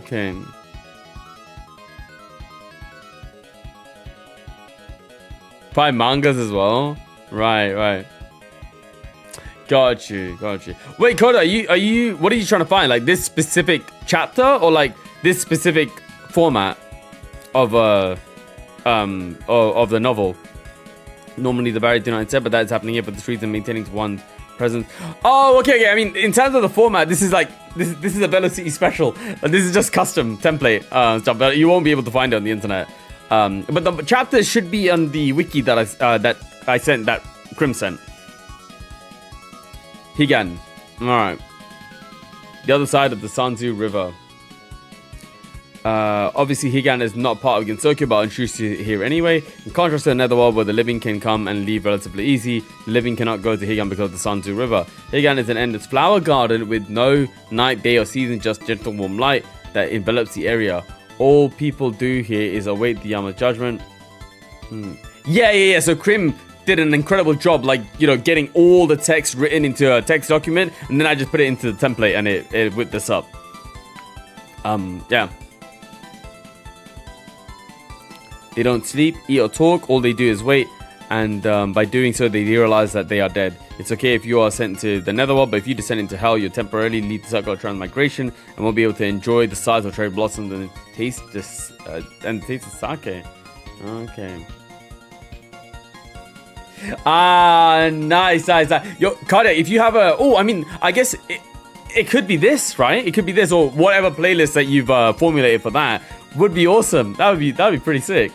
You know what though, Cardiac? I'm wondering if it is going to be something like this, maybe we do a goal for it that was recommended for because I think I'm doing that for Uma Musume. I'm going to be setting up a Sin Grey manga read along goal, and when like certain checkpoints are met on that, I'll read those chapters on a Uma Musume stream, right? Maybe we can do something like that. So instead of one person contributing towards like all the read-alongs and stuff, it can be multiple people doing it. Yeah. Bit of a longer so Krim, for this one, you did 90 times 3, right? So it would have been a goal on its own of 90 times 3, so 270. Quick maths. And any like whenever a even amount is selected, you know, we could have split it regardless, right? Whenever like a 90 was done, we would have read like 15,000 words anyway. So yeah, it would be. I think that should help make it so other people can contribute towards these as well. Because I'm having a lot of fun with them, man. Yeah, love it. Okay, awesome. Let's go. Yeah. Okay, no. Noted. I was told this by some of our Uma fans for manga read along. So all right, Krim and Cardiac, let's talk about this like we do with anime, exactly like we did with Anime Taco, exactly. And oh, hello, welcome to the stream. Flandre chat, Flandre mecha kawaii, a bit scary but still kawaii. Sweet, let's do it. Awesome. Cardiac, thank you so much for the ideas here as well. I love it. I really appreciate this. All right. Okay. Yeah, Higan is an endless flower garden with no night, day, or season, just gentle warm light that envelops the area. All people do here is await the Yama's judgment. They don't sleep, eat, or talk. All they do is wait, and by doing so, they realize they are dead. It's okay if you are sent to another world, but if you descend into hell, you temporarily leave the circle of transmigration and won't be able to enjoy it. Right. Rather, if you go die, there's a chance that the dead can breathe again before they cross the river. And once they make it across, they cannot come back to life. Lately, there have been so many dead people that the Court of Tenki cannot keep up with them. Okay. Yeah. Oh, no worries at all, Dash. No worries at all. That's why we do sponsor the way we do it, so everyone can contribute towards, whatever they can, right? Yeah. Okay, Krim. Looking forward to it. Awesome. Monologue. Oh, wait. It looks like we're coming near the end, are we? Or almost there. I first began compiling... Love it. Around the time I turned 18 as Aichi. I first began compiling the Gensokyo Chronicles around the time I turned 18 as Aichi, which was over 1,000 years ago. Wait, she's saying it is not printed. Literacy was not widespread in those days, so the Gensokyo Chronicles were something to be left for later generations than something that was to be read by contemporaries. It's rather difficult for me to read the writing of Chronicles from that era, so it didn't serve as much use as reference for this compilation. Since then, I've reincarnated as Annie, Ami, and so on, and now I'm now in my 9th incarnation. Okay. It looks like I'm asking the right questions then. Normally, the process of reincarnation results in almost totally... but the ability of Gomonji that my ancestor Are possessed has been preserved. That is the power to not forget anything that has been seen. Of course, as Akyu, I had this power as well, and it's been extremely useful in compiling the references for this book. Somehow, I know about things that happened during my life as Ainichi and even as Are, but unfortunately, my memories of Gensokyo in ancient times are not very clear. Just like a normal person, I have to read about the past to know much about it. So it's quite obvious that Gensokyo has changed drastically over the past 100 years or so. No, it's amazing, and I'm grateful that, you know, it's reached people from all over the world. You know what? This is a bit off topic, right? But give me a second. Give me. Oh, do I have it here? Sorry. I'm just going off topic for a bit. Hold on. Because you just reminded me of something. I was on our VOD channel, right? And our VOD channel used to be our anime channel. It used to be where we uploaded anime reactions. And I saw that we were added in a video 4 years ago. And when I watched it, it was amazing. It was this. I'm not going to play it because copyright, but copyright risk. But look at this, guys. It was the... I not gonna lie, I would actually recommend you guys watch this, man. It was a very good video. It was a very well done video. It was the... I'll send it here. It was the reaction to One Piece's 1000th episode special. And you'll see why it's a special one, right? But it was crazy. Bro, it has 1.4 million views. It was a very well done video. And even I got like teary-eyed at it, man. I was like, wow. But... yeah, it was beautiful, man. God bless Japanese media, bro. And it is amazing. And all the comments are literally like, you've watched it! Gensokyo, you watched it! Why am I not surprised, man? And all the comments are like, it's just amazing how, you know, this anime has touched people from all over the world. So it's not just One Piece, it's also Touhou. It's also all the games, the anime, the manga, the music. But, wow, man. Wow. Fair enough, Coda. Oh, man. But yeah. Alright. The day where humans live in terror of yokai or desperately exterminate them have passed, and the world has become a place where yokai can come to the human village to play, and humans are invited into the house of devils, and they can get married and have children and live long lives, of course. It's the edition of the Gensokyo Chronicle and the first of these books to be written in New Gensokyo. Nowadays, yokai almost never eat humans. I love it, Gensokyo.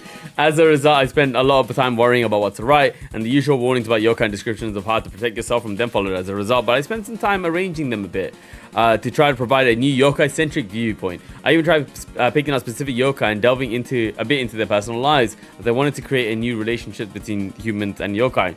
In addition, I received a great number of requests from yokai, so what started out as a guide to help humans defend themselves from yokai became, before I knew it, a manual for yokai to help others learn about them. In fact, the number of the yokai threat levels have been inflated somewhat in this volume. This probably isn't cause for too much concern, as humans are almost never kidnapped and eaten by... I take it back, man. Maybe Gensokyo is a decent place to live. Have you seen this world currently, brother? At this rate, I may have to completely rethink the audience of Gensokyo Chronicles and the purpose of their existence. If I don't, the purpose of my continued reincarnation would fade away. Once this edition of the Gensokyo Chronicles is finished, I should have as many people read it as possible and ask them if my continued reincarnation is necessary. Oh, so the fact that we've entered an age where this is practically no more use for the Gensokyo Chronicles means that this new ideal era for both humans and yokai. This is a new ideal era for both humans and yokai. There are few threats to human lives, and they can have peaceful duels whenever they please. Yokai extermination continues in name only, and abductions are only carried out for show. Wow. Right. Oh, dash! But she's only in her 9th reincarnation, no? What does that mean? Oh, no, that makes sense. Because if you say the average age is about 80, 9 times 8...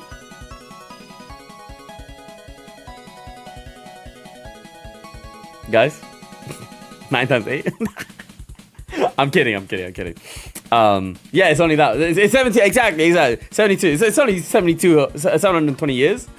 So, damn.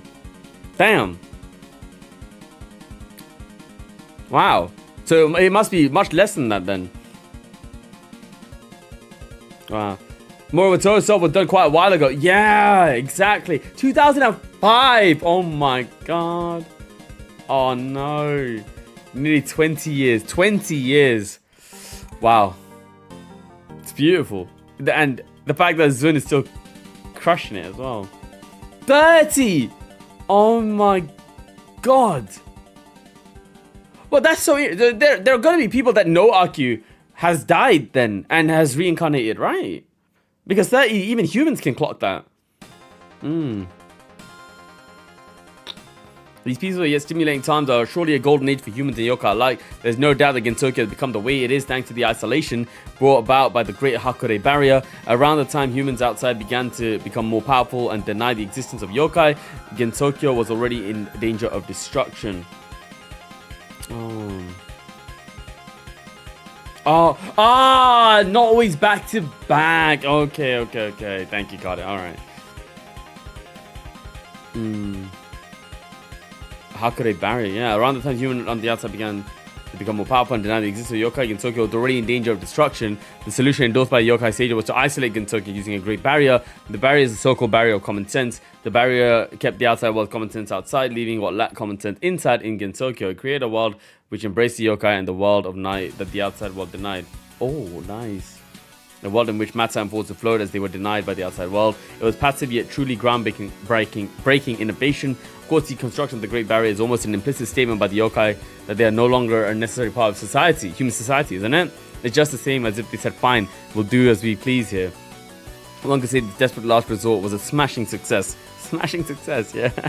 Love it. Or perhaps it was the best possible plan and not a simple act of desperation. However, there was a flaw in all of this plan as well. The flaw was that the yokai's inability to attack humans began to weaken their powers. That meant that if new and powerful yokai ever ceased to exist in the outside and passed into Gensokyo, the denizens would be unable to resist if it decided to subjugate them. In this light, the Great Barrier can also be seen as a harbinger of Gensokyo's end. Well, that's why Reimu would back the yokais. Everyone would back the yokais, right? Without today's pattern, the yokai create disturbance every so often and incident resolution specialist resolve them was born. Following their intention, this edition of Gensokyo Chronicle also established its emphasis on the fact that yokai are those who attack humans. Yokai attack humans and humans eliminate them. If even the appearance of the natural order were to vanish, Gensokyo's future will surely become a dark one. From my perspective, the power of today's yokai not weakened. On the contrary, is too much for the small area that is Gensokyo.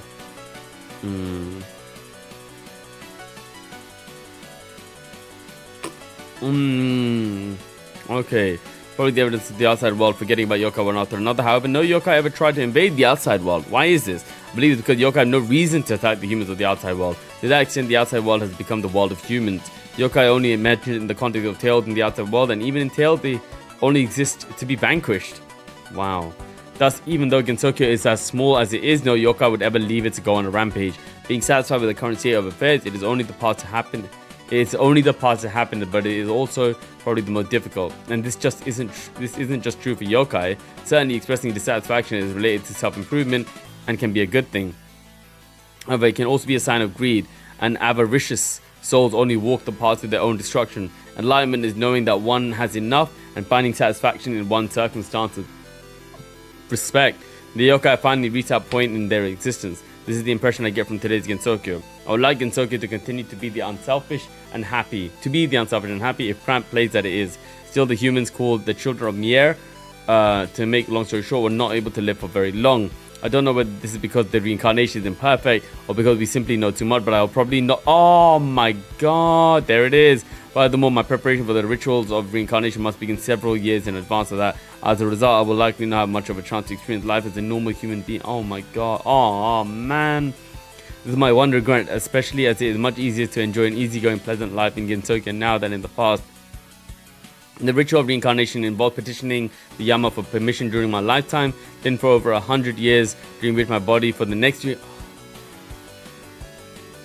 Oh my god! Is there an actual break of 100 years, or is there like a an overlap period? Oh my lord! Even though it's become much easier to travel between Gensokyo and the Netherworld, I now won't be able to see how the conditions are in Gensokyo. The hardest thing about reincarnation has always been having all of my interpersonal relationships reset. This time though, I think that things may change somewhat. Because yokai and humans have become closer, so even I have yokai acquaintances. It's not unusual for yokai to live for several hundreds of years, so she can still meet them at least.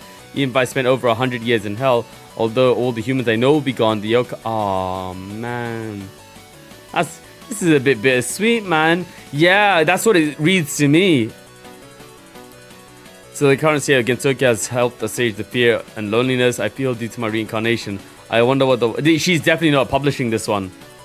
I wonder what the... as in this bit... What the world would be like in the time of the 10th children of year. Contemporary Gensokyo has been preserved as perfect world thanks to clever yokai. In the current state of affairs, Gensokyo could continue to exist for unchained for quite some time. Today's Gensokyo is heavily dependent on the outside world. This follows fairly obviously from the fact that the Great Barrier is a boundary of common sense, but it's certainly frightening to think that there are things that cannot be done with just powers existing in Gensokyo. If the outside world were to be destroyed, I wonder what sort of actions the yokai sages would take. Man, I suspect they would immediately dissolve the Great Barrier and begin their domination over the outside world. Damn. Since the world of night is the yokai's world, this would mean the world would once again regress to being a place of darkness. For some reason, I can't imagine that happening. Looking at the yokai of today's Gensokyo, I can only imagine the future of the yokai being a bright one. There was a yokai who took action and quickly came up with a plan to create such a fantastic world. Not the humans of the outside, not the humans who exterminate yokai for a living. I can't think of the same yokai would do something so foolish. We, the humans of the village, will continue our mock battles with the yokai in order to ensure the stability of their existence. It's not the end of the current edition of the Gensokyo Chronicles. I'll probably continue collecting material for it until I begin preparation for my reincarnation. Until then, I would like to continue enjoying the black tea I love so much as I listen to Yogakudan songs. Ieda no Akyu, the 9th Are Maiden. Wow. Like writing horizontally, Western style writing and adding drawings, such as making these sound stronger. What do you think of this power? Kamaya, the 8th Ara Maiden, the power of the yokai of Gensokyo was weakening, and the humans outside began to deny their existence, so they were already on the brink of collapse. Though we humans of the village who already lived in Gensokyo were unfortunate enough to get drawn into the plan. These duels also involve mock kidnappings and yokai extermination expeditions. Right. So it's all a bit of a ruse. Nowadays, there are many stories where yokai is simply small fry and the real enemies are humans. But is this a form of selfishness? I suppose I'm still a ways away from enlightenment. A taste I've acquired since becoming Akyu. This is very epilogue-like music. Okay. It's supposed to be the seeds get lost in a bamboo forest at night. Myself. Oh, hello. Oh, we are in the POV of a human. A lost human here. Here we go. Myself and showed no signs of getting any signal. No sign of getting any signal. The GPS isn't working. There are rare natural bamboo shoots for the taking. Maybe I'll rest around here for a day. But am I not already dreaming now? There's nothing else I can do, so I'll try walking around a little more. At any rate, the entire sky is filled with stars. With such an undeveloped clear sky, this place seems like Japan from a long time ago. Did I fall into a time state perhaps? Was Hawking's reversibility of the arrow of time actually true? If there weren't... Ooh. Wait, hold on. Is it? Oh, Rick, thank you very much. I'm wondering if this is a Rinnosuke or anyone. Okay. No, let's see. That's right. Could it be the dream world is actually the memories of substance that makes up the soul? Yokai is a symbol of dreadful memories. That's a neat theory. I'll tell Renko about when I wake up. Now then. Maybe I should start wandering around again. How this ruse in maintaining such interest. Right. Wait, Maribel Hunt. Why do I know that name? Give me a second. Oh, shoot! What? Oh, Mari and Renko. Damn. Okay. Season 109, Fumizuki.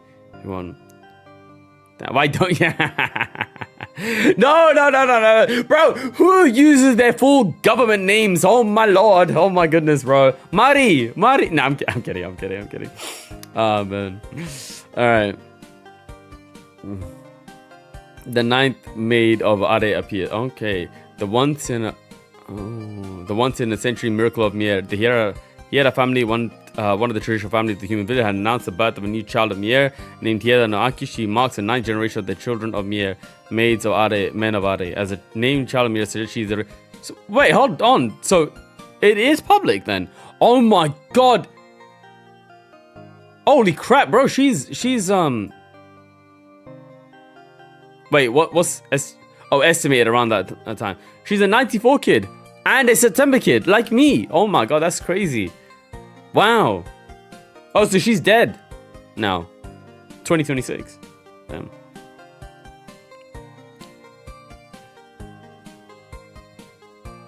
We could remember anything after seeing or hearing it once. A wiser family line than any other inhuman village in Gensokyo. First of children, Hiera Aichi is a person credited with the first compilation of the Gensokyo Chronicle. Yes, baby. Children of Miera are known a method of reincarnation and are reborn a century and a few decades after dying. Oh man. The birth of a child of Miera is also called the miracle of Miera and is welcomed by the head of a clan with much merriment. The children of Miera are born solely to compile books. Their minds are well developed, but their bodies are weak, and their lives are pitiably short, even by standards of the short-lived human race. Oh man. We watched it. Osana Reimu, or the and the sequel's name as well. We watched it. It's on our channel actually. We had a great time with that one. It was brilliant. Please watch that reaction if you have the time. Yeah.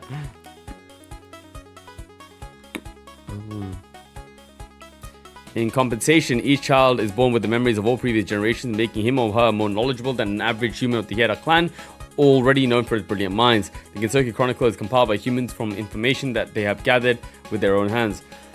Excuse me.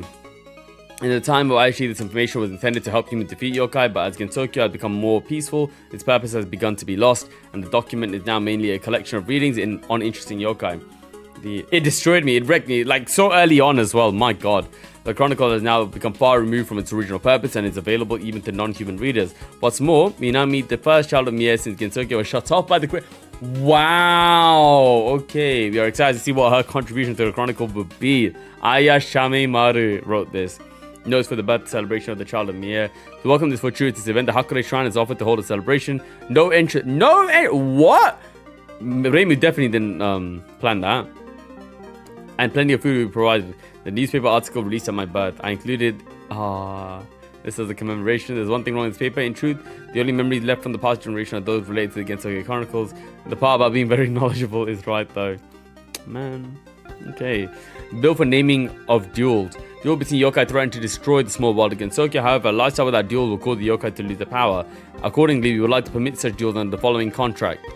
Principles: to make it easier for yokai to cause incidents, to make it easier for humans to resolve incidents, to reject a system wherein only the strongest have the right to rule, that beauty and thoughtfulness stand above all. Combats will give names and meaning to the duel for the benefit of beauty. Combats will declare the number of named duels before the beginning. Combats may not repeat attacks by relying on stamina. Combats may not deliver attacks that do not have meaning. The meaning itself becomes the attack's power. In case a combatant loses a named duel, the combatant will admit defeat even if he or she has remaining strength remaining. No combatant may kill a human even upon victory.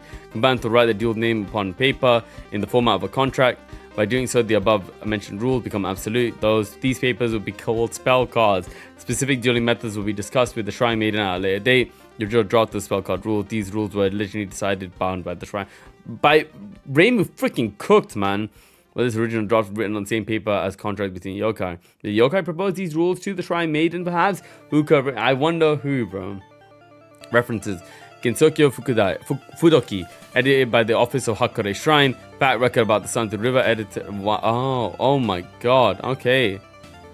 Edited by the editorial desk of the Ministry of Right and Wrong. An illustrated guide to Hell and the Pure Land, edited by the editorial desk of the Ministry of Right and Wrong. Death Note, edited by the editorial desk of the Ministry of Right and Wrong. Mountain and River Culture for Dummies, published by Great. All the references, man. Oh my god. Man said, Gensokyo style referencing. Very nice. Very nice. Yeah. Great Tengu publication. Quoting the catalog written by Rinnosuke Morichika.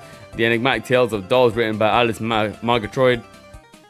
Wow, look at all these authors, man. Alice is an author as well. Vampire Pack written by Yukari Yakumo. The Truly Closed Far Side of the Moon written by Yukari Yakumo. The Higan of Computers. Yukari as well. Okay, Yukari. Spell cards written by the Society for Creating a New Gensokyo.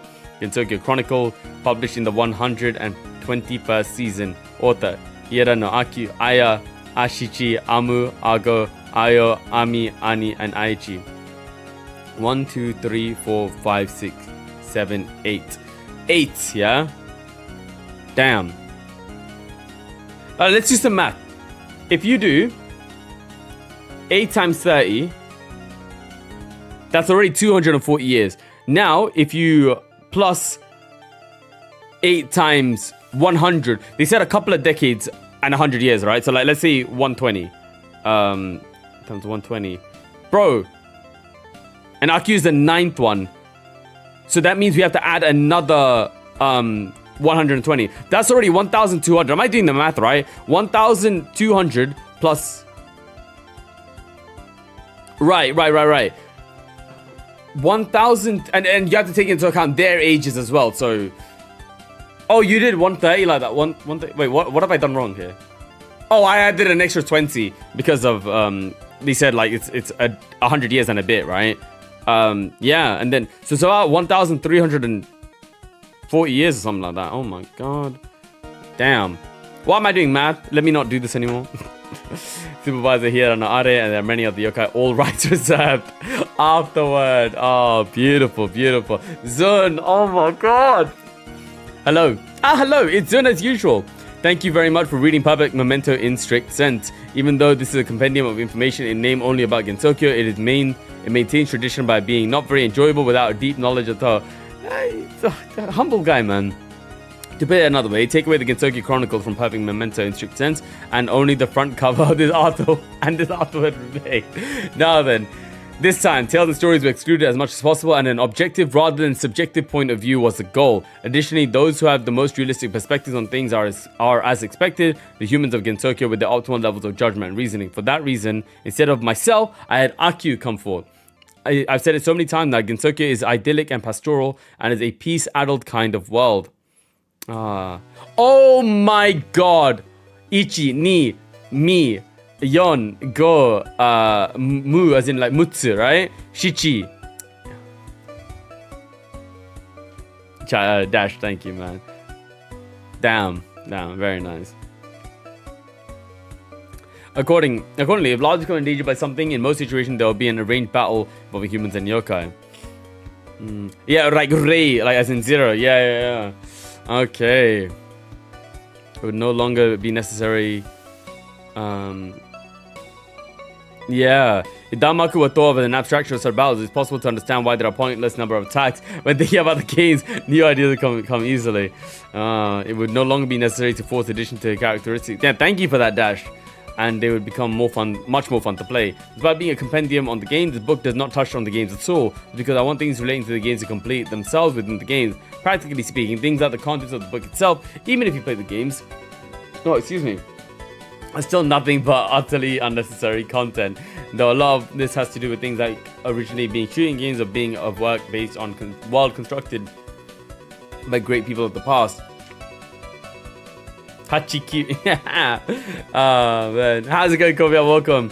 Well done. With regards to the meaning of the information within this book, I made it so that others could enjoy Touhou in addition to the games. It's very strange. It's a strange book that is neither miscellany nor contains a single bit of conclusive content. Anyway, thank you to the illustrators Asai, Monoji Sukuri, Aki Eda, Tokiame, Yagi Shimba, and Yamai, and Ichi Jinsha, who published this odd book. If you think about why we have Aku, the 9th generation, her monologue becomes an amusing replacement. Well, that's a different story. Hakurei Kanshi Zun.